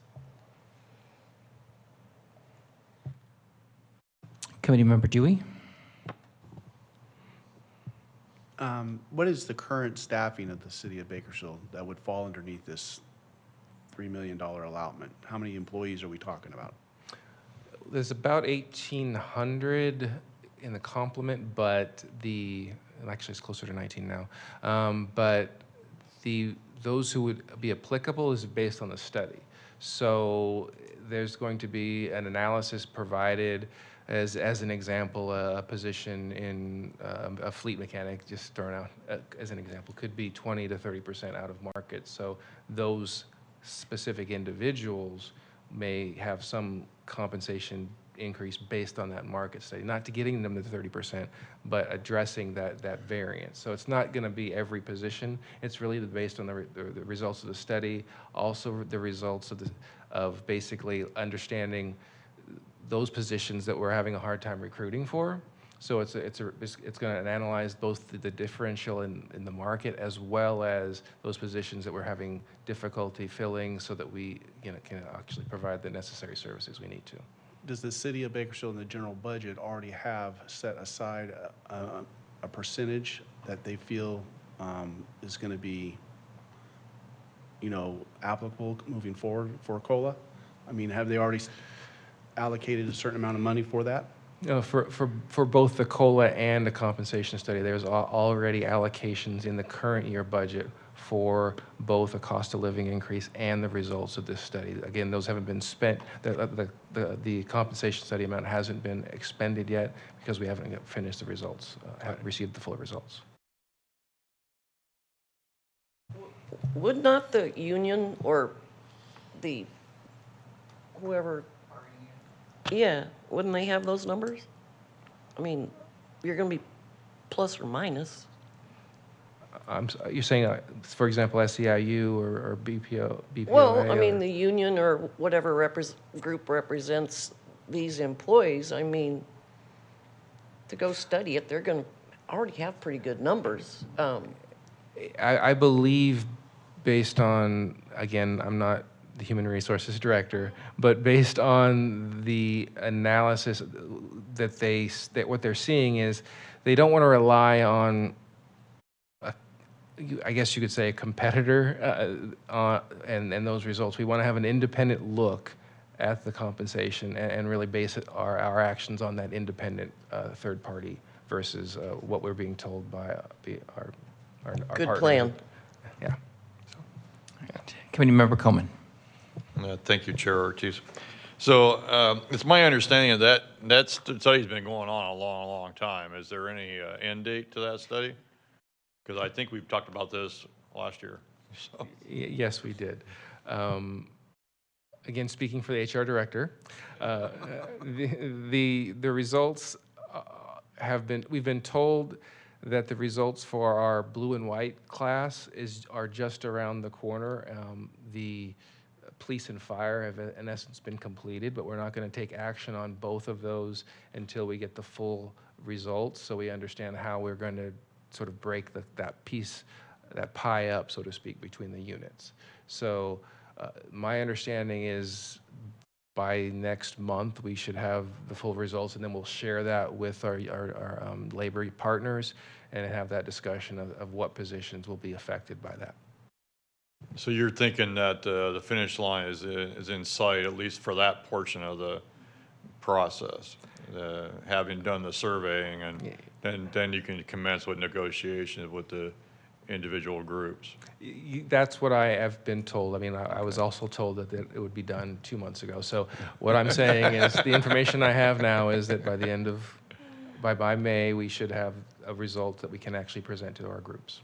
All right, and then the $3 million that you have set aside as COLA, this is for all the employees of the city, not just jobs that were created by the Measure N funds. Yes, it's an allocation, again, in addition to the amounts that are set aside in the current year. It is an amounts that will then be, in essence, added to the pot and allocated based on needs. Okay, thank you. I have no further questions. How much has been set aside between all budget years for the COLA, for the market compensation? For the market compensation, I believe last year was $7 million is what it was amounts allocated in the current year plus amounts carried over. So we were sort of building a pot of funds. And is all of that PSVS or? No. Okay, No, it was some not. of it's general fund? Yes. Okay. Is it majority general fund or? Majority of the $7 million is general fund, yes. Okay, okay. Yeah, I think that's all I've got. Vice Chair Campbell. Thank you. So I see, this is listed as a one-time PSVS fund allocation. So if we hire, let's say we have to give a mechanic a raise of $2 an hour because that matches the market, that's not just a one-year raise, that's going to be going into the future. I mean, this is wages for public employees, or it's a one-way street. So how is this a one-time expenditure? That is a very good question. I have a question mark on that. I believe that the proper approach to this, if it's approved, would be it should have been moved to an ongoing cost. But again, we don't know for sure if we actually spend that full amount. So maybe that's why it was viewed as one time. I don't know.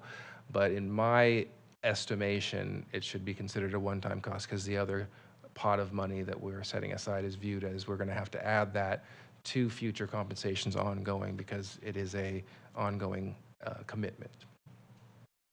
In the event that this money doesn't have to be spent for these adjustments, what happens to it? Similar to, we talked about those beginning balances. So those funds, if not allocated, will be rolled into that pot of funds that are then made available for future allocations in the subsequent year. Thank you. I don't have any further questions. Thank you, Vice Chair Campbell. Committee Member Abernathy. Right, I'm back to these postcards. What's the reason for them? Because I just put my address, I go, who's my councilman? I didn't even go to the city of Bakersfield. Put in my address, it shows me on a map who's my councilman. So what is it other than that these council members want to do with this money? And it's, I don't understand. What's the problem? So it isn't necessarily about finding out who your council member is. It's more about some of the new efforts that the city's doing because we're about a year into having our Bakersfield app. We are seeing more engagement on the app as a way to have community involvement and engagement, but as a way to advertise this and to get it into the hands of people that wouldn't necessarily know about it unless it came to them in the mail. This is another way to do that, to advertise our app. Also, our social media feed is another way to be engaged and find out what's going on in the city. So it's more to increase level of engagement. There was some discussion from council members of, hey, we've got new people that may not know that I'm now their council member. So you know that was some discussion, but more it's about the app. Yeah, I figured it was about getting their name out, which I don't see why we need to spend $100,000 because the lines are redrawn because people can find them if they need to, or you call the city and they tell you. So I understand. I thought that was the agenda, to get their name out. Thank you. Committee Member Prince. No, thanks.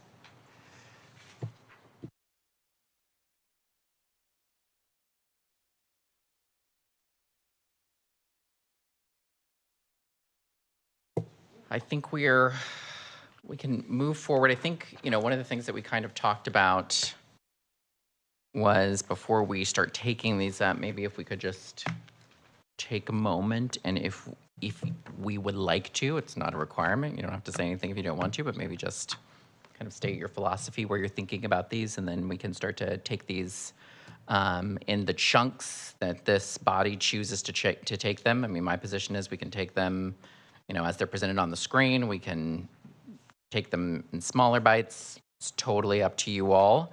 But I think people want to make some more like high-level 30,000-foot view comments about not just what's in front of us, but maybe the whole picture of PSVS and PSVS priorities. And so I will ask Vice Chair Campbell to kick us off, if you don't mind. I'll go out of order. Thank you. When we met previously on March the 7th to vote on some other items that were brought before this committee, I brought to the attention of the body the specific language that was on the ballot measure for Measure N. And I'm going to quote it again just for everyone's edification. Measure N, the ballot measure language was, to prevent cuts/improve 911 emergency response, police/fire protection, anti-gang/drug units, neighborhood police patrols, rapid response to assaults, robberies, gang violence, home burglaries, crime prevention, address homelessness, attract jobs/businesses, unrestricted general revenue purposes. Shall the measure be adopted approving an ordinance establishing a 1 cent sales tax, providing $50 million annually until ended by voters, requiring independent audits, citizens oversight, all funds for Bakersfield, with yes or no as the question. And it's all one sentence separated by commas and semicolons. So I brought that to the attention of the body, and my comments at that meeting were that I thought the proposed items before us greatly exceeded the gist of this ballot measure and the way this ballot measure was sold to the public with the political campaign that accompanied it. We were told about crime prevention, robberies, gang units, reducing response times, and addressing homelessness. So then when we reconvened on April the 13th, Mr. Clegg brought to our attention the language of the city council's resolution that brought this to the ballot, and pointed out, well, wait a minute here, your objections the last time, and he addressed his comments for the edification of the new members, which I think I'm the only new member here, to remind us of our limits and that we're just here. The ballot measure language is just part of it. We're supposed to look at this resolution, the 15 pages of resolutions, and the 13 items that were listed on the resolution, and he seemed frustrated that we didn't just universally go along, because if you look at the sentence buried in the middle of this paragraph, the unrestricted general revenue purposes, that would include pretty much anything the city wants to spend the money on. Now, I don't have any illusions about the role of this committee or the power of this committee, but I asked Mr. Clegg at the meeting, I believe it was a week ago, what is the role of this committee if we're supposed to, if there's really no restriction on the use of this money? And he used the terms protection, accountability, check and balance, and then he said, frankly, it's political pressure. And I appreciated that response, and that is the spirit from which I make my remarks here today, not because I have some illusions about what authority we have or don't have here, but because I want to bring to bear political pressure and accountability to the city council that got this language on the ballot, even though they had a 13-item goal in mind with their resolution. This is the language they chose to put on the ballot to get the voters to vote for this. And so it brings me to one of the fundamental principles of American government, is that governments receive their just powers from the consent of the governed. That's the language directly from the Declaration of Independence.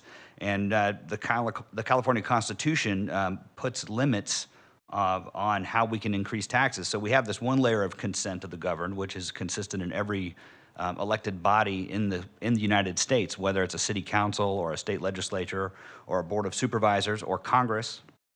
And that is the consent of the governed when they choose their leaders to represent them. In California, because we place a high priority on protecting the public from having their taxes increased, we have an additional layer of consent that's required. So not only do our elected representatives on the city council have to vote to approve something, they have to get it before the public. It's Article 13 of the Constitution that requires the state constitution that requires a ballot measure for us. So there's an extra layer of consent required. And so when you talk about the concept of, when we use the concept of consent, it raises this question: what is consent? What did the population of this city consent to when they voted by a very slim margin to approve this ballot measure? They were certainly sold that this was all about public safety. It's all about additional police and gang violence prevention, reducing call times, and preventing homelessness. And then when the Citizens Oversight Committee, with our limited power, raises some concerns about the use of the money, we're told, well, wait a minute here, that wasn't just that item. It was all the stuff that the public didn't think about or wasn't told about when they consented to the spending, and we're within those categories. So when you look at the concept from a legal standpoint of what is informed consent, it involves multiple steps. One of those is disclosure, full disclosure of what's being consented to. The second step is ensuring that the person who's consenting understands what has been disclosed to them. And then finally, promoting voluntariness of the decision so that the person is actually acting with their own agency authority in making that decision. So my position is I don't feel that these 13 priorities are what the people of this city consented to. And so while there may be some very good ideas, there's certainly some funding in here that I think may be absolutely valid use of city funds. And they may be, and I do have a great deal of trust in some of our city departments as far as being frugal with the money. But the question that this committee has to answer is this within the scope of the consent that the public gave to the city when the public voted on this tax measure? And so to the extent that I can apply political pressure for the protection and accountability of the city council and to serve as a check and balance, I have my concerns. I don't think that the people were consenting to funding police use for community events or for a cat sanctuary at the animal shelter or for improving neighborhood monuments or mediation for evictions, traffic calming, grant writing, COLA relief, parking management studies, a housing trust fund, or refurbishing playgrounds. Additionally, the ballot measure contemplated, and the city put out there, that we would raise $50 million annually from this revenue. And it appears that we've raised more than twice that in every year since the PSVS funds have been available. But instead of saying, well, thank you, we got more than we needed, and the needs that we anticipated meeting with $50 million in additional revenue have been met, so we're going to give some of that money back, or we're going to set it aside, or we're going to use it for our unfunded pension liabilities. Instead, I think the principle in science is Boyle's law, that a gas will expand to fill the available space. Government will expand to fill the available budget space. It's a principle that's as sound as any other scientific proposition. And here we have all this additional money over the last 3 or 4 years, and we look at the number of personnel that we've added to the city when we were told it was all about police and combating gang violence and reducing response times. I'm looking right at a document that came from the city's website. It was the proposed budget for fiscal year 2022-2023, page 15 to 412. There's a chart that shows the number of authorized positions in the city complement by fiscal year.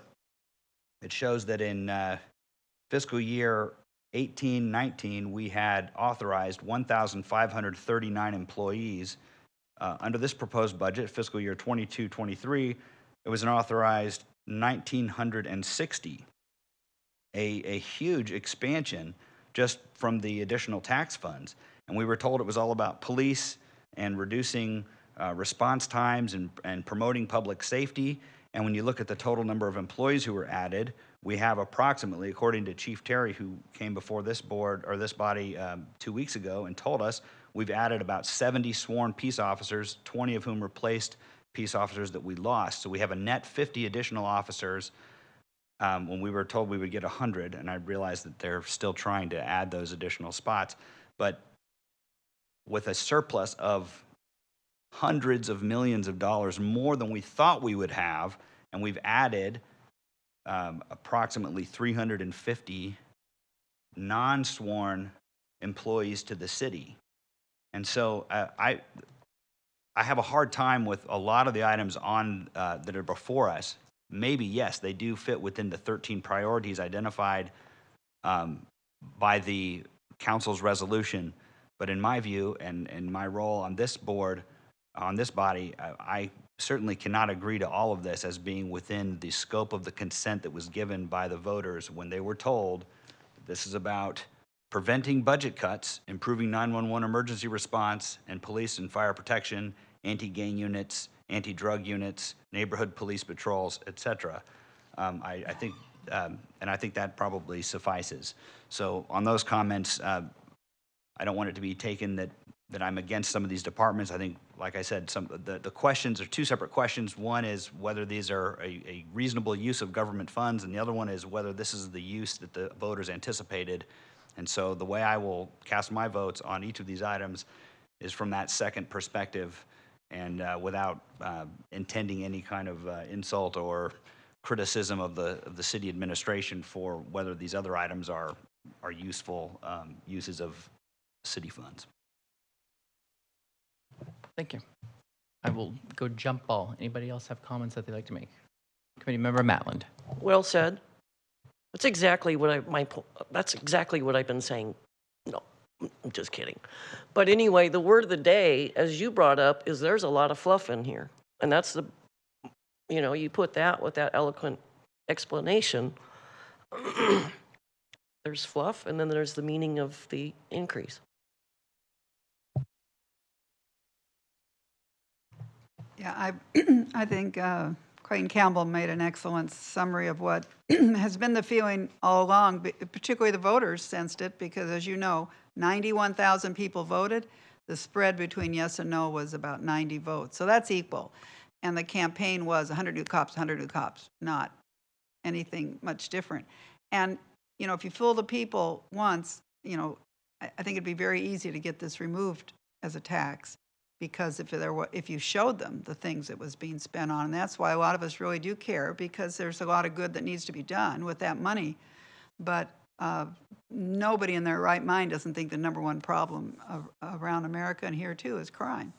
So we need to make the real inroads there and do more than whatever the recruiting has been. I just have to say that I think is exactly how I look at this same measure. I didn't support it, but I want it to honor what it said on the ballot. Thank you. Committee Member Prince. Thank you, Mr. Chair. I definitely agree with 90% of what has been said. The only thing I would have a little contradiction with is just in regards to, you're right, 50% of the people actually did not vote for it. And so, as far as I know, there was not an exit poll done to determine the reasons why the other 50% did vote for it. So I don't want to assume. I can't get into people's minds to know why they did or they did not vote for it. I do know that people can read and understand what was stated. They were able to read. So I don't want to assume reasons why people actually did or did not vote for this measure. But I do know, since I've been on this committee, we've had to look at those exact questions in regards to whether or not the proposal is consistent with the spending priorities of the ballot measure. And we voted up and down. And again, we can then recommend to the council on any type of agreement or disagreement on why these items do or do not agree with the spending priorities of the measure. I would like to just make a couple of comments. As somebody who was deeply involved in the campaign, I have conflicting emotions about everything having to do with PSVS. I think I do agree that we need to honor the will of the voters. I think that the assumption that we go in that voters have been fooled, I think is, to Mr. Prince's point, something that I don't assign to the voters. I think the electorate is actually very savvy and very intelligent. And I think that there's also an argument to be made that, one of the reasons why it was such a close campaign is that the voters knew exactly what they were voting for, which was a general sales tax, which the city council can appropriate in whatever manner they seem and feel comfortable with. That's setting the politics of it aside, the legal reality is that it's a general sales tax, and the city council can do what they will with it. I do believe that this body, and even our disagreements, serves an incredibly important purpose in not only workshopping different funding priorities, but also helping staff to craft them and change them and make them better by the time that they get discussed with the city council and potentially approved by the city council and included in the budget. I have issues with items that are in this funding measure or that are before us, and there will be items that I am going to vote no on. That being said, I think one of the reasons why the organization that I used to lead got so behind Measure N was because we picked up in a series of multi-year public opinion polling of voters in Bakersfield a palpable sense that the quality of life was deteriorating. And the biggest issue by far, definitely at the beginning of this, was crime, homelessness popped up, but also the lack of investment in community amenities like parks, the lack of investment in our infrastructure, which has been a topic of discussion on this dais, and the desire to do more around infrastructure investment. So I see the point. I appreciate everyone's perspective because I think that that's why we're here. We have been appointed to bring our own unique and individualized perspectives, and I do not question anyone's votes or anybody's perspective in terms of what we're charged with, which is protecting the taxpayer. I definitely understand the concept of like, hey, do we have enough? But you know, there is no mechanism, at least that I can think of, and you know, maybe there is, and I'm just not smart enough or haven't seen it. But there's no mechanism to return a sales tax to the taxpayer. It just doesn't exist. It's not the same as income tax, or it's not the same as when, you know, the state has a surplus and they can dole it out if they so choose to all the state taxpayers. It's just it's infeasible. And so the best thing that I think that we can do with these excess revenues, and you know, given the state of the economy, we may not have excess revenues for much longer, is invest them as soundly as possible and invest them in a way that hopefully improves the quality of life for the vast majority of the citizens of Bakersfield, because that's what these funds are ultimately supposed to do.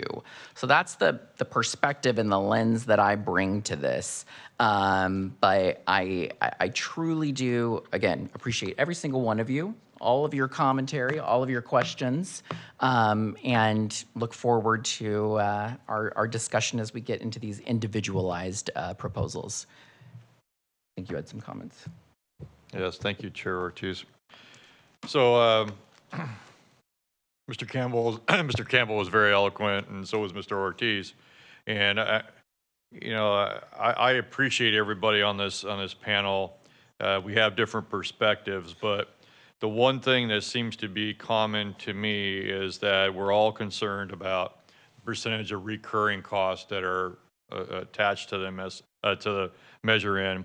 Specifically because when this started, you know, the city had this antiquated data system and needed $25 million to do a enterprise system.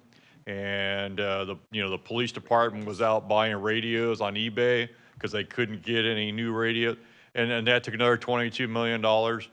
Well,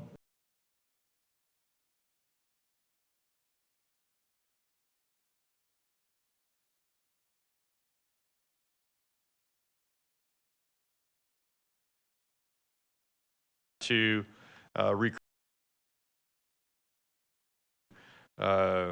cure those problems. I wanted to say that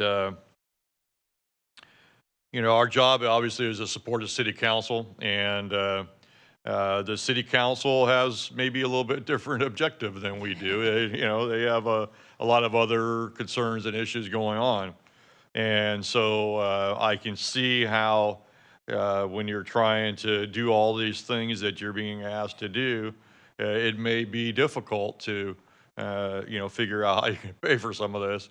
And so I don't fault anybody for putting these in here, but I'm concerned about a lot of those things. Somebody asked me recently about whether the money from Measure In has been well spent as in the last 4 years, and I think that my answer would be generally yes. I mean, we have more police officers on the street. We have the park ranger program, although I didn't vote for the park ranger program. My only vote was because the city council hadn't determined they wanted to have a park ranger program, and I didn't think it was for us to decide. So have we done good with the Measure In money? Yes, absolutely. I liked I liked Commissioner Campbell's remark about gas bags. So, and how we will always spend everything we have, and that concerns me as well. It's like, well, we have some money. Well, how are we going to spend it? And I would like to see some restraint in that area.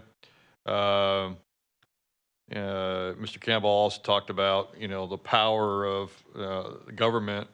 And, my experience has been the government will always abuse whatever power it is you give them. They will always go right to the edge of that limit of power. And so I think that this commission is important for that point exactly, that we're having this discussion. We went through this in March and we voted on some things that we voted for some things and against some things.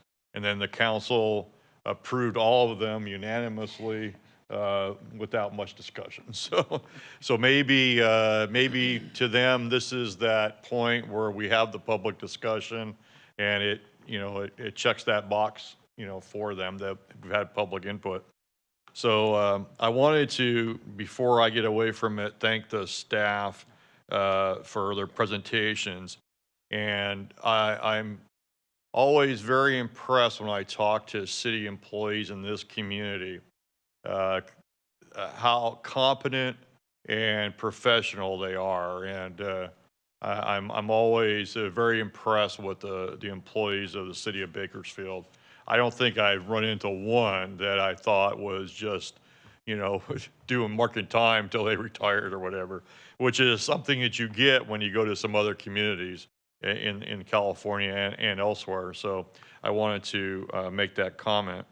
I wanted to ask if we are really, and I really support Chief Terry. I think he's doing a great job. I think the opinion of the police department is changing. I think he's doing great things, but whether or not the city, other staffs are providing him enough support to be able to recruit those police officers that we really need. We're here 4 years and we really haven't moved the scale very much. We've added 50 officers. In the overall scheme of things, that's not a lot. And so I would like to see, I know we've had a significant increase in the executive area of the budget, and that probably necessary. The city manager probably needed to be more than a one-man show like it was in the past.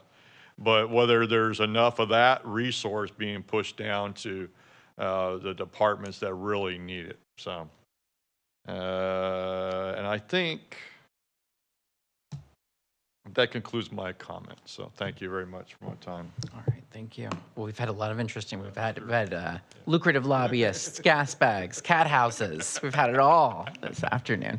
Committee Member Dewey. I don't have any comments, thank you.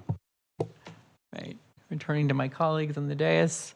All right, so if it's all right, can we take up, maybe have a discussion of our feelings about this particular component of funding that's in front of us in terms of public safety?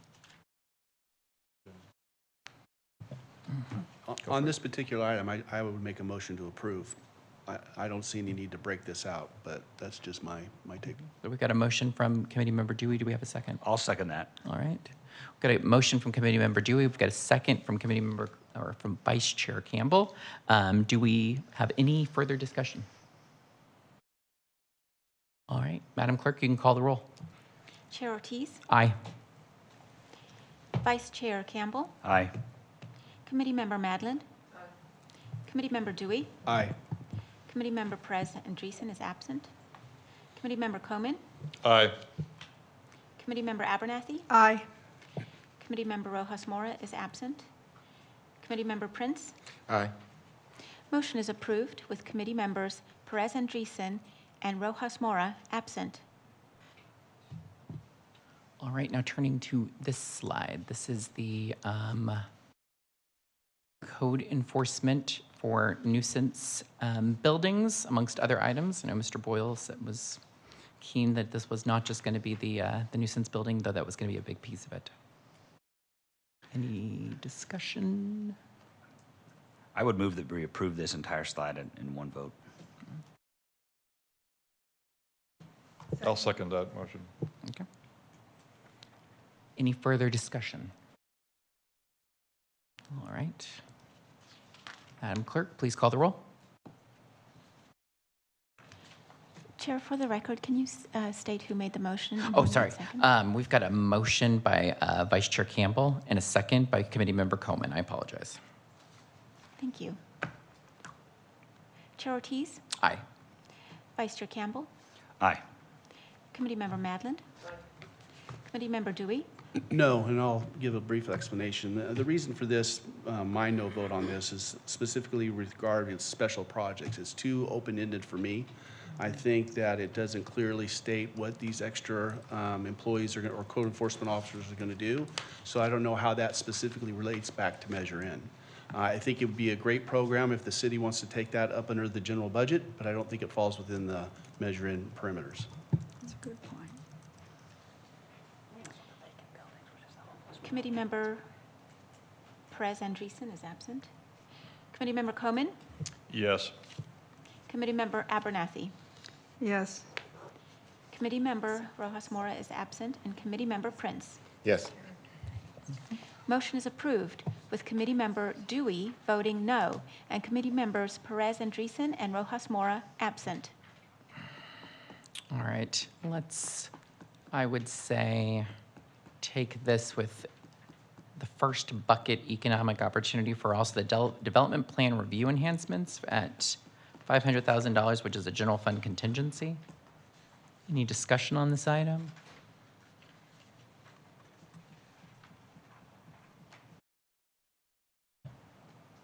We're talking about just the item under goal Yes. 11. Oh, not the bottom. No.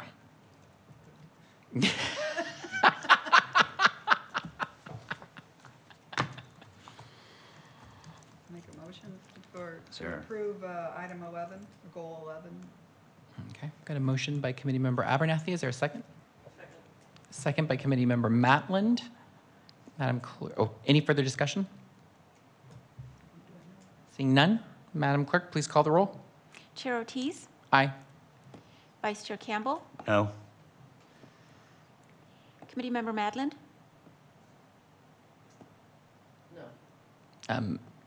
Point of order, can you vote against your own motion? Or if you were a second or the motion maker? You cannot. That's my understanding. What was the deal? Tell me, explain that to me real short. This is development review, plan review enhancements. This is contracting out to assist in permit review, plan review, to process the plans and permits faster.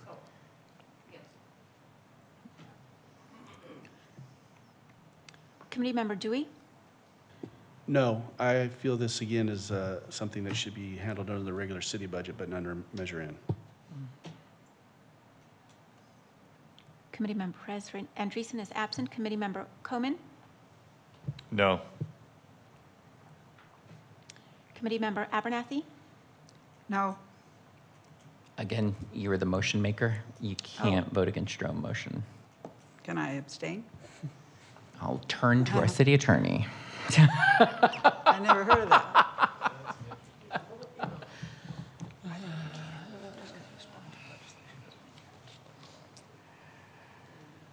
Yeah, you can author a bill in the legislature and Yeah, vote you- against it. Yeah, you can, yeah, I think you can abstain, that's fine. Okay.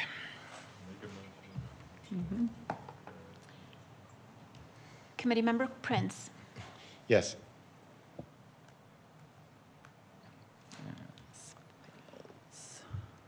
motion is tied, therefore it fails, with committee members Campbell, Dewey, and Coman voting no, Committee Member Abernathy abstaining, and Committee Members Perez Andreessen and Rojas Mora absent.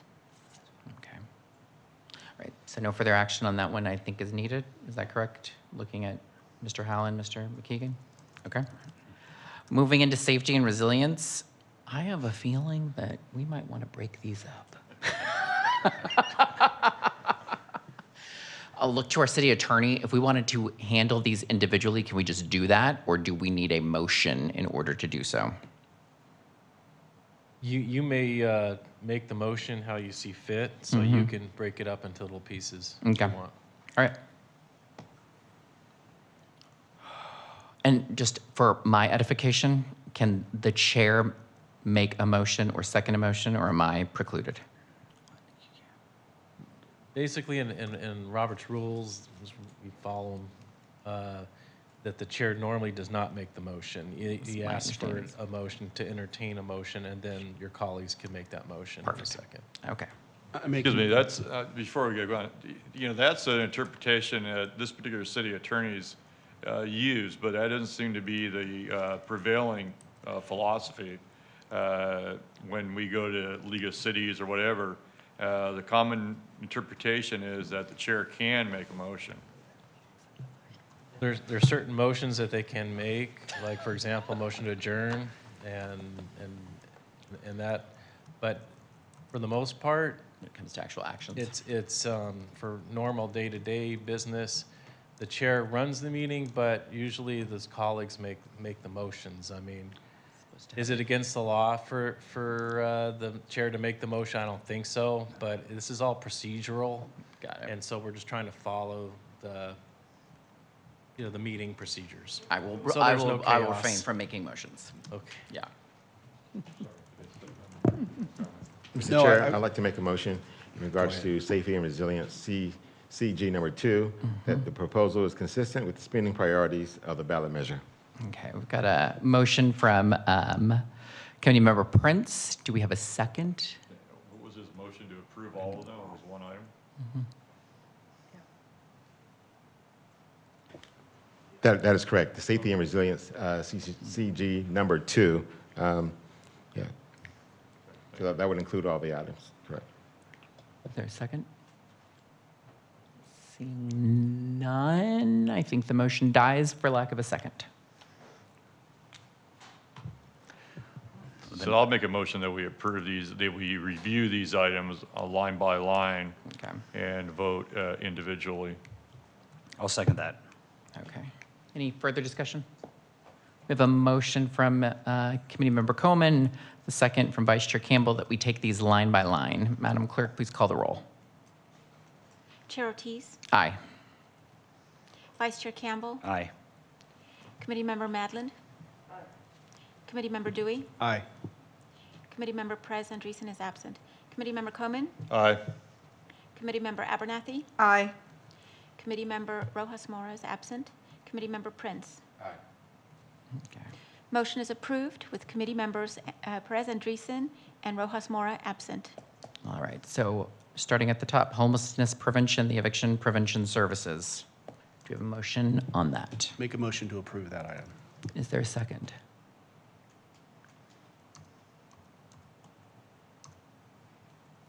I'll second. We have a motion from Committee Member Dewey, a second from Committee Member Prince. Do we have any further discussion? All right, Madam Clerk, please call the roll. Chair Ortiz, No. Vice Chair Campbell, No. Committee Member Madland, Committee Member Dewey, Aye. Perez Andreessen is absent. Committee Member Coleman, No. Committee Member Abernathy, No. Committee Member Rojas Mora is absent, and Committee Member Prince. Yes. Motion fails with committee members Ortiz, Campbell, Madland, Coleman, and Abernathy voting no, and committee members Perez Andreessen and Rojas Mora absent. All right. Private security for hotspot areas. I would move we approve that. Got a motion from Vice Chair Campbell. Second. We have a second from Committee Member Abernathy. Is there any further discussion? Seeing none, Madam Clerk, please call the roll. Chair Ortiz, Aye. Committee Member Campbell, Aye. Committee Member Madland, Committee Member Dewey, Aye. Committee Member Perez Andreessen is absent, Committee Member Coleman, Aye. Committee Member Abernathy? Aye. Committee Member Rojas Mora is absent. Committee Member Prince? Aye. Motion is approved with committee members Perez Andreessen and Rojas Mora absent. All right.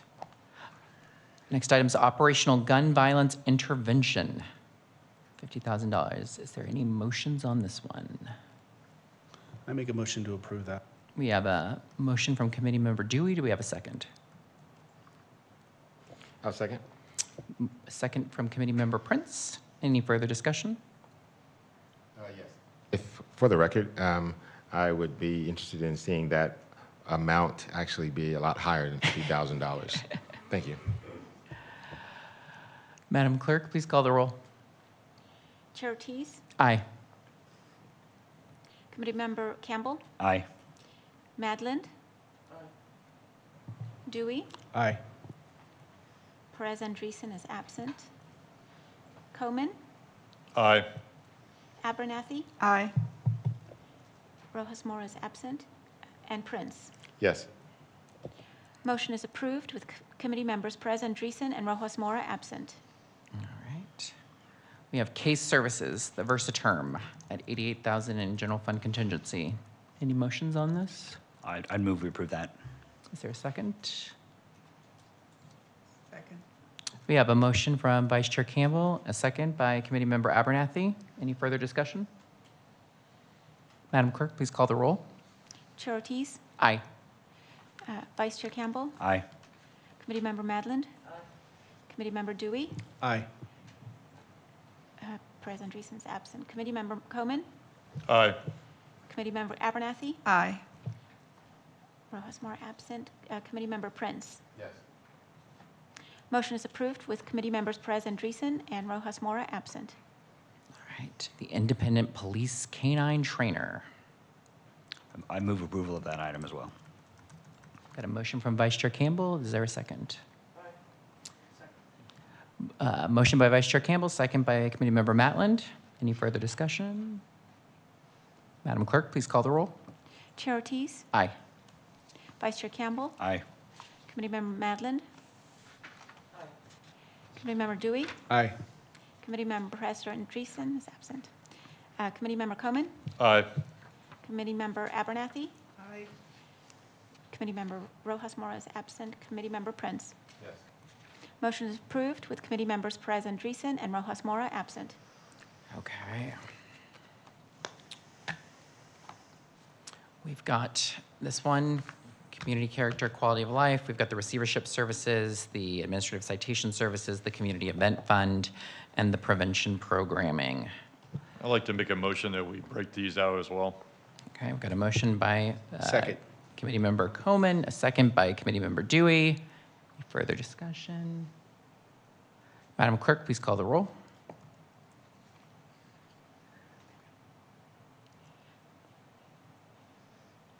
Chair Ortiz? Aye. Vice Chair Campbell? Aye.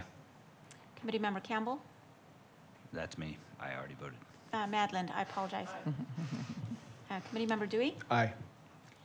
Perez Andreessen absent. Committee Member Coman? Aye. Committee Member Abernathy? Aye. Rojas Mora is absent. And Committee Member Prince? Yes. Motion is approved with committee members Perez Andreessen and Rojas Mora absent. You know, the Congress, they call this vote-a-rama. So, and our clerk is doing a very good job of keeping Yes. track of all. Helps when they run for reelection, because they can say, look how much I voted. All right. So, receivership services. I move approval of this item. All right. We've got a motion by Vice Chair Campbell, a second by Committee Member Abernathy. Any further discussion? All right. Madam Clerk, please call the roll. Chair Ortiz? Aye. Vice Chair Campbell? Aye. Committee Member Madland? Committee Member Dewey? Aye. Committee Member Perez Andreessen is absent. Committee Member Coman? Aye. Committee Member Abernathy? Aye. Committee Member Rojas Mora is absent. And Committee Member Prince? Yes. Okay. Excuse me. Motion is approved with committee members Perez Andreessen and Rojas Mora absent. All right. Administrative citation services, so contracted services for that, in the amount of $25,000. I move approval. Got a motion by Vice Chair Campbell, second by Committee Member Abernathy. Any discussion? All right. Madam Clerk, you can call the roll. Aye. Vice Chair Campbell, Aye. Committee Member Madland, Committee Member Dewey, Aye. Committee Member Coman, Aye. Committee Member Abernathy, Aye. Committee Member Prince. Yes. Motion is approved with committee members Perez Andreessen and Rojas Mora absent. All right. Community Event Fund. I'd like to make a motion to deny this or say no on this. It's inconsistent with the measure. Thank you for the I'll second. clarification. We have a motion by Committee Member Coman, a second by Vice Chair Campbell, that this line item, the Community Event Fund, is inconsistent with the measure priorities. Do we have any discussion? I'm going to recognize myself. I am going to vote against the motion reluctantly. I think the only thing that sways me here, because I share, I think, the concerns of the motion makers, is that the council asked for it, is really the only thing that is making me vote no against the motion. So that's it, but I share your concerns with it. So with that, Madam Clerk, please call the roll. Chair Ortiz, No. Vice Chair Campbell, Aye. Committee Member Madland, This is, I think people are confused. Yes, so just to clarify, a yes vote means it's inconsistent with the priorities in the measure. A no vote means it's consistent, or that you, I mean, I guess basically yes, that mean it would mean it was consistent. Yes. Committee Member Dewey, Aye. Committee Member Coman, Aye. Committee Member Abernathy, Aye. Committee Member Prince. Motion is approved with Committee Member Ortiz and Prince voting no, and committee members Perez Andreessen and Rojas Mora absent. All right, prevention program, libraries, recreation, mentoring, part of the CalVIP program for $500,000, $500,000. I'd like to make a motion for approval of the prevention programming, libraries, recreation, and mentoring, and the proposal is consistent with the spending priorities of the ballot measure. Got a motion by Committee Member Prince. Do you have a second? Second. Motion by Committee Member Prince, second by Committee Member Dewey. Any discussion? All right. Madam Clerk, please call the roll. Chair Ortiz, Aye. Committee Member Campbell, No. Committee Member Madland, No. Committee Member Dewey, Aye. Committee Member Coman, No. Committee Member Abernathy, No. Committee Member Prince. Yes. Motion fails with committee members Campbell, Madland, Coman, and Abernathy voting no, and committee members Perez Andreessen and Rojas Mora absent. Moving right along, we have the innovative and efficient government priorities or recommendations. So the Model of Excellence program, the community engagement funding, the customer service component, grant writing assistance, federal legislative and grant advocacy, the parking enterprise management, and then the council priorities, professional services. Make a motion, we break these out individually as well. All right, we got a motion from Committee Member Dewey. Do we have a second? I'll second that. Motion by Committee Member Dewey, second by Committee Member Cohen to break these out individually. Any discussion? All right. Madam Clerk, if you'll please call the roll. Chair Ortiz, Aye. Vice Chair Campbell, Aye. Committee Member Madland, Committee Member Dewey, No.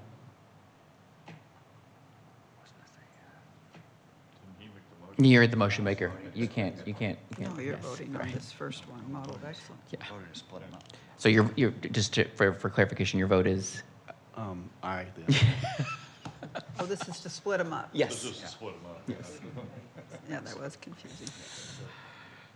One time we agree with you. Well, I was looking at the line item. Yeah. Yeah. There you go. Committee-member Coman, Yes. Committee-member Abernathy, Aye. Committee-member Prince. No. Motion passes with Committee-member Prince voting no and Committee members Perez Andreessen and Rojas Mora absent. All right. So we'll take model of excellence first. Any motions on this item?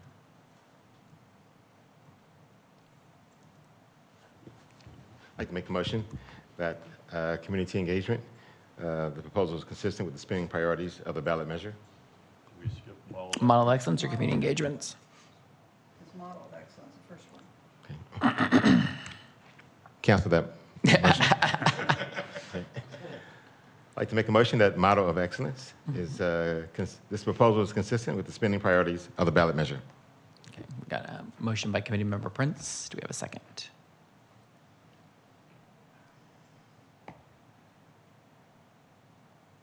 Motion dies for lack of a second. All right. Motion to not approve the model of excellence. Okay, we have a motion by committee member Dewey that the item is inconsistent. Is there a second? I'll second that. All right. Got a motion by committee member Dewey, second by committee member Coman. Any discussion? Okay. Madam Clerk, please call the roll. Chair Ortiz, No. Vice Chair Campbell, Aye. Committee-member Madlin. Committee-member Dewey, Aye. Committee-member Coman, Aye.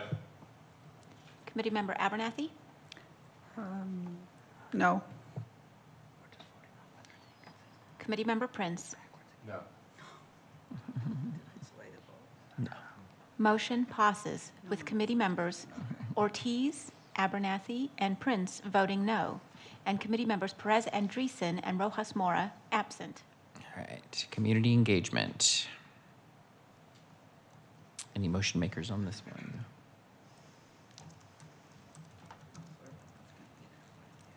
I'd like to make a motion that community engagement, the proposal is consistent with the spending priorities of the ballot measure.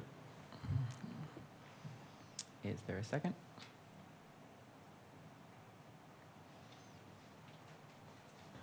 I'll make a second. All right. Is there any discussion?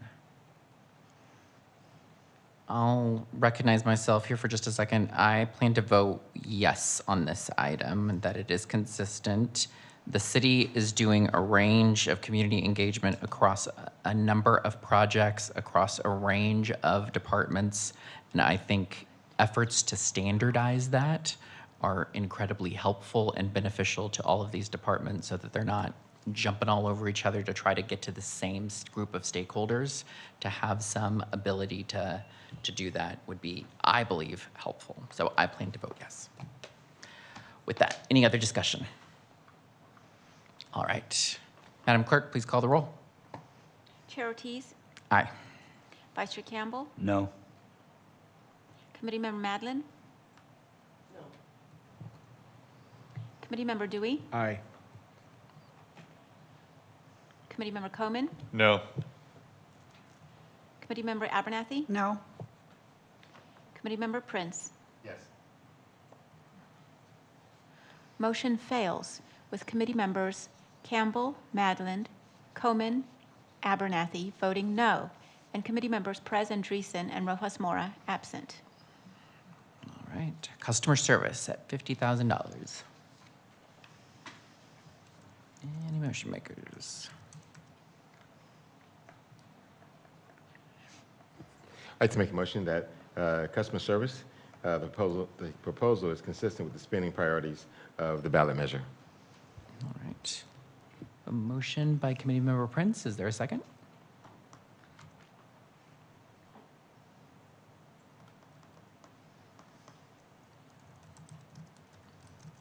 Seeing no second. Motion fails for lack of a second. Might I suggest that since there may be more than one of those, we defer on taking action until we've reached the end of this list, then perhaps we can bundle them for a motion to determine if I see they're what you're saying. inconsistent. Yeah. In the event there's another one that doesn't Doesn't? have Okay. Right. Because it's been, We're just trying to make it as complicated for the clerk as possible. exactly. I'm sorry. Because I'm just trying to keep track. So model of excellence died for lack of a motion. Is that correct? That was, Community engagement was voted down. well, model of excellence, we actually had an affirmative vote to make a finding that it was inconsistent. Got it. And then we haven't taken action on customer service. Got it. Right, Yep. there was lack of a second. Yep. All right. So grant writing assistance. I make a motion to approve. All right. Is there a second? I'll second that motion. All right. Any discussion? All right. Madam Clerk, please call the roll. Chair Ortiz, Aye. Vice Chair Campbell, No. Committee Member Madland. Committee Member Dewey, Aye. Committee Member Coman, Aye. Committee Member Abernathy, No? Committee Member Prince. Motion passes with committee members Campbell and Abernathy voting no, and committee members Perez Andreessen and Rojas Mora absent. Okay. All right. Federal and legislative grant advocate. Make a motion to approve. We have a motion from Committee Member Dewey. Do we have a second? I'll second. Motion by Committee Member Dewey, second by Committee Member Prince. Any discussion? All right. Madam Clerk, please call the roll. Chair Ortiz, Aye. Vice Chair Campbell, No. Committee Member Madland, You were this close. Committee Member Dewey, Aye. Committee Member Coman, No. Committee Member Abernathy, No? Committee Member Prince. Yes. Motion fails with committee members Campbell, Madland, Coman, and Abernathy voting no, and committee members Perez Andreessen and Rojas Mora absent. Got it. Parking enterprise management.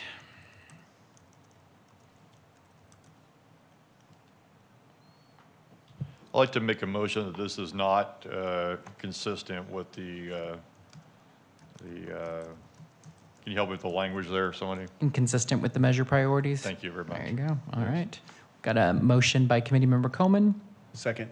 second by Committee Member Dewey. Any further discussion? Madam Clerk, please call the roll. Chair Ortiz, Aye. Vice Chair Campbell, Aye. Committee Member Madland, Committee Member Dewey, Aye. I figured this out. Committee Member Coman, Aye. Committee Member Abernathy, Aye. Committee Member Prince. Yes. Motion is approved with committee members Perez Andreessen and Rojas Mora absent. All right. Council priority professional services. Explain that, what this is. I think I missed that. Sure. So there was a council priority workshop with City Manager Clegg, and several of the council priorities that were discussed at this workshop needed a bit more analysis, which we need third parties to assist in diving into more of the data and doing that greater analysis in order to know if this some of these priorities really to put more meat on the bone. So this is those dollars to enter into those contracts to do greater analysis for council priorities. Okay. So based on that comment, I would say that those are operating expenses for the city and not consistent with the measure funding priorities. Is that a motion? That's a motion. Thank you. Do we have a second? I'll second. All right. A motion and a second that this is inconsistent with the measure. Any assistant? It's all good. I'm like making it up here as I go. Is there any further discussion? I would simply move to amend the motion to include item customer service, which we skipped so we could do these as a. Well, it died for lack of a motion. But So, I mean, it's- I would move to. Had no second. Right, Yeah. but I would move to amend the motion. We have a motion before the body to determine that council priority professional services is not consistent, correct? So I'm moving to amend to include customer service as an item that's not consistent, so that we can vote on these both in one roll. Second. Okay. So we vote on the amendment. I guess we're voting twice either way. I'm sorry. Let's do it. Votorama. So we are voting on the amendment that we are adding customer service and saying that both council priority professional services, customer service is inconsistent with the measure. Okay. Chair Ortiz, Aye. Vice Chair Campbell, Aye. Committee Member Madlin, Committee Member Dewey, Aye. Committee Member Coman, Aye. Committee Member Abernathy, Aye. Committee Member Prince. Yes.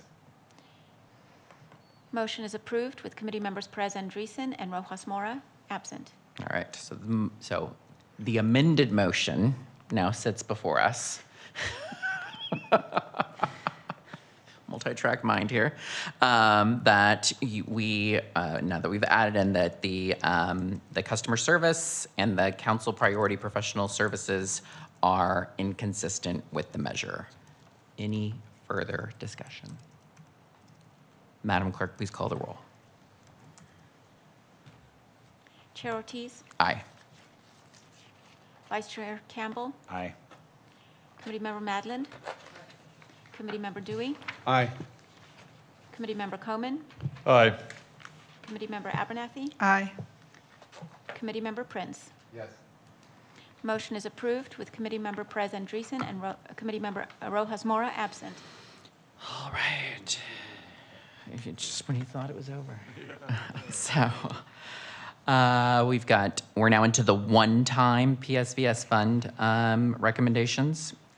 We have this set of items in front of us. If anyone wants to take these individually or bunch them. Well, I'll make a motion then that for the second item, Emergency Vehicle Operations Center, dictaphone analog, are we? Oh, I'm sorry, I'm on the, yeah. No, you're right. You're in the right place. Okay, and then page 18. Yeah. So for items, Emergency Vehicle Operations Center Facility, dictaphone analog conversion, report and data management program, Park Security Cameras Phase 2, and RRT building additional cost, I would move that we lump those together and find that they are consistent with the PSVS measure priorities. All right. Do we have a second? We've got a motion from Committee Member Campbell and a second from Committee Member Matlin. I'll say this a different way, to approve everything except the affordable housing program and the animal shelter expansion. Any discussion? All right. Madam Clerk, please call the roll. Chair Ortiz, Aye. Vice Chair Campbell, Aye. Committee Member Madlin, Committee Member Dewey, Aye. Committee Member Coman, Aye. Committee Member Abernathy, Aye. Committee Member Prince. Motion is approved with committee members Perez Andreessen and Rojas Mora absent. All right. Does anyone want to make a motion on either the affordable housing program or the animal shelter expansion? I'll make a motion to approve the affordable housing program. Okay. I'll second. We have a motion from Committee Member Dewey and a second from Committee Member Prince to approve the affordable housing program. Any further discussion? I'll just say that it was my understanding of the affordable housing program money, that $5 million is a matching kind of thing where we're going to get matching money from the state. Is that my understanding? To answer your question, there oftentimes are matching requirements when investing in affordable housing. So because these are combined with other state funds and other funds that we're going after with a developer working on an affordable housing project, the answer to that is yes. Thank you. Thank you. Any further discussion? No, I'm done. Okay. I swear. Yes. Yep. Mhm. My recollection is when we discussed this item, we never got a clear number on how many units would be purchased for this money and whether the term affordable is an apt label. And so not knowing that, my position is that this is outside of it's not consistent with the language of the ballot measure. I don't think this is what the voters were consenting to when they were voting for the Measure N. All right. Any further discussion? All right. Madam Clerk, please call the roll. Chair Ortiz, Aye. Vice Chair Campbell, No. Committee Member Mandlin. No. Committee Member Dewey, Aye. Committee Member Coman, Aye. Committee Member Abernathy, No. Committee Member Prince. Yes. Motion is approved with committee members Campbell, Madland, and Abernathy voting no, and committee members Perez Andreessen and Rojas Mora absent. All right. Anyone want to move on the animal shelter? I make a motion not to approve. It's inconsistent with the Measure N. I'll second that. Okay, we've got a motion by Committee Member Dewey, second by Vice Chair Campbell, that the animal shelter expansion is inconsistent with the Measure N priorities. Any further discussion? All right. Madam Clerk, please call the roll. Chair Ortiz, No. Committee Member Campbell, Aye. Committee Member Madland. Committee Member Dewey, Aye. Committee Member Coman, Aye. Committee Member Abernathy, Aye. Committee Member Prince. Yes. Motion is approved with Committee Member Ortiz voting no, and Committee Members Perez Andreessen and Rojas Mora absent. All right. The end is in sight. So this is the park slide. So this is, well, a couple of things. We've got the building division thermal printers, and then we have street corridor improvements. Oh, no, I'm sorry. I'm a slide ahead. I thought I was Yeah, way too. I would call this the street slide. not This is the street slide. I was much more optimistic about where we were. So this is building division thermal printers and then streets improvements. Make a motion to approve as submitted. Okay. There is a motion by Committee Member Dewey to approve these as consistent. Is there a second? I'll second. Any discussion? Yes, my comment on this would be, I believe that the first item is consistent, but the remainder of the items on this slide are not consistent with what the voters consented to on the Measure N. And so because we're voting on these all at once, I'll have to vote no, even though I think the first item is consistent. Got it. All right. Any other discussion? Madam Clerk, please call the roll. Chair Ortiz, Aye. Vice Chair Campbell, No? Committee Member Madland, Committee Member Dewey, Aye. Committee Member Coman, Aye. Committee Member Abernathy, No.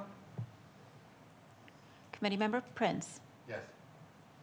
Motion is approved with committee members Campbell, Madland, and Abernathy voting no, and committee members Perez Andreessen and Rojas Mora absent. Okay, now to the park side. Now the end is in sight. So we've got a range of park improvements. Any, I make a motion to approve as submitted. right. Is there a second?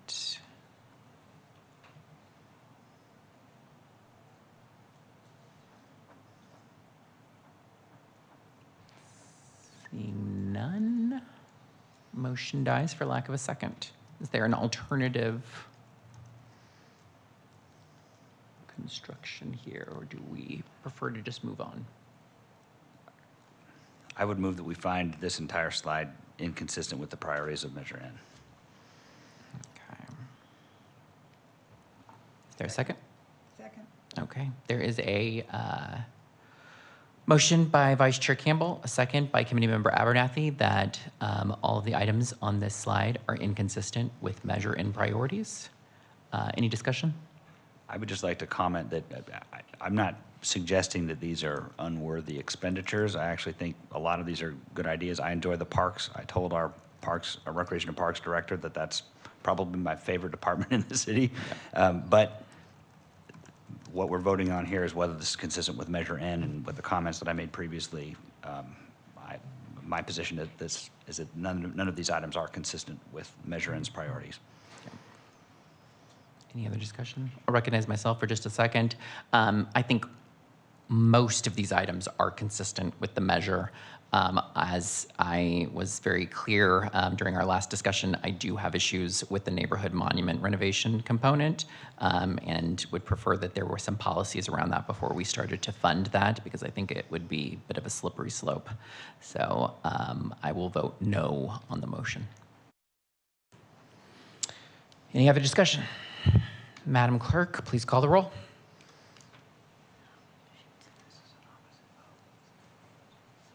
Chair Ortiz, No. Vice Chair Campbell, Aye. Committee Member Madland, Aye. Committee Member Dewey, No.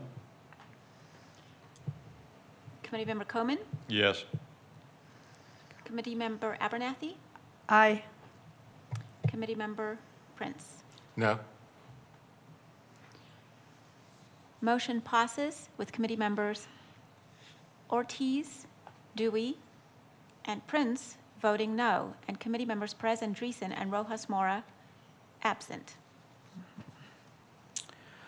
All right. I told you the end was in sight. Now to one-time funds, innovative and efficient government. This is the council outreach component, the rainy day reserve fund contribution, and then the contribution to the COLA or market compensation adjustment set aside.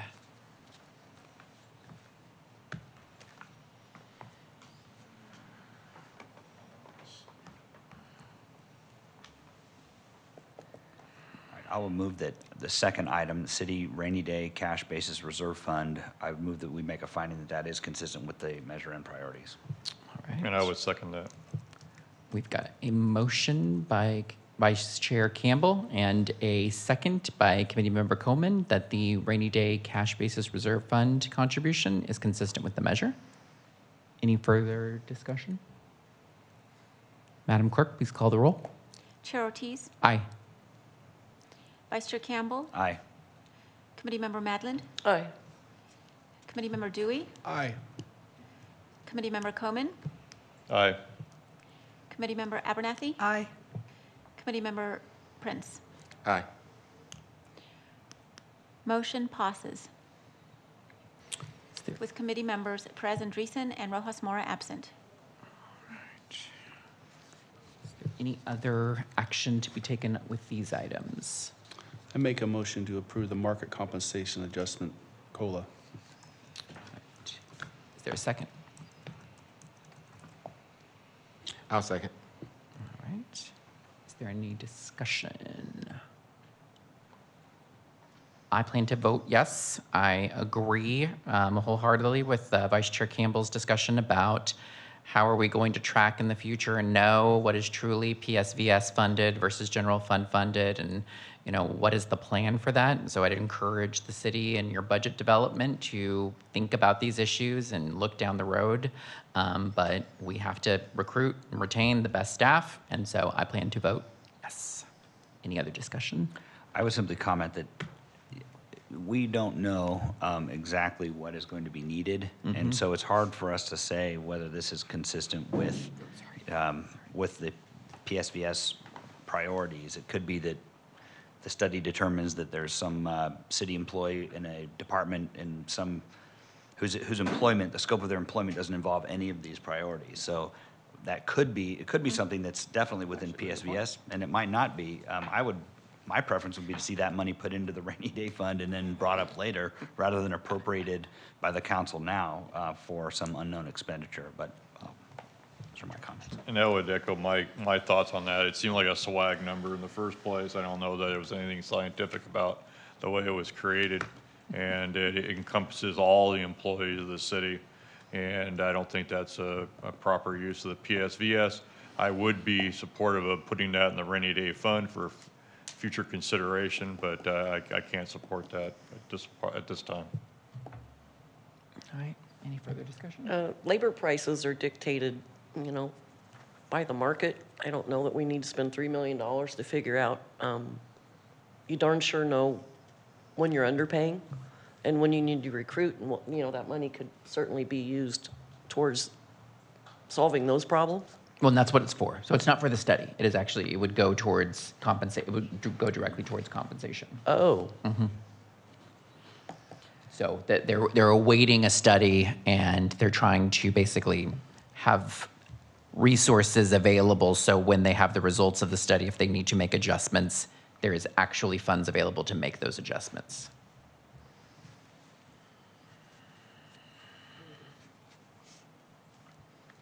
Any other discussion?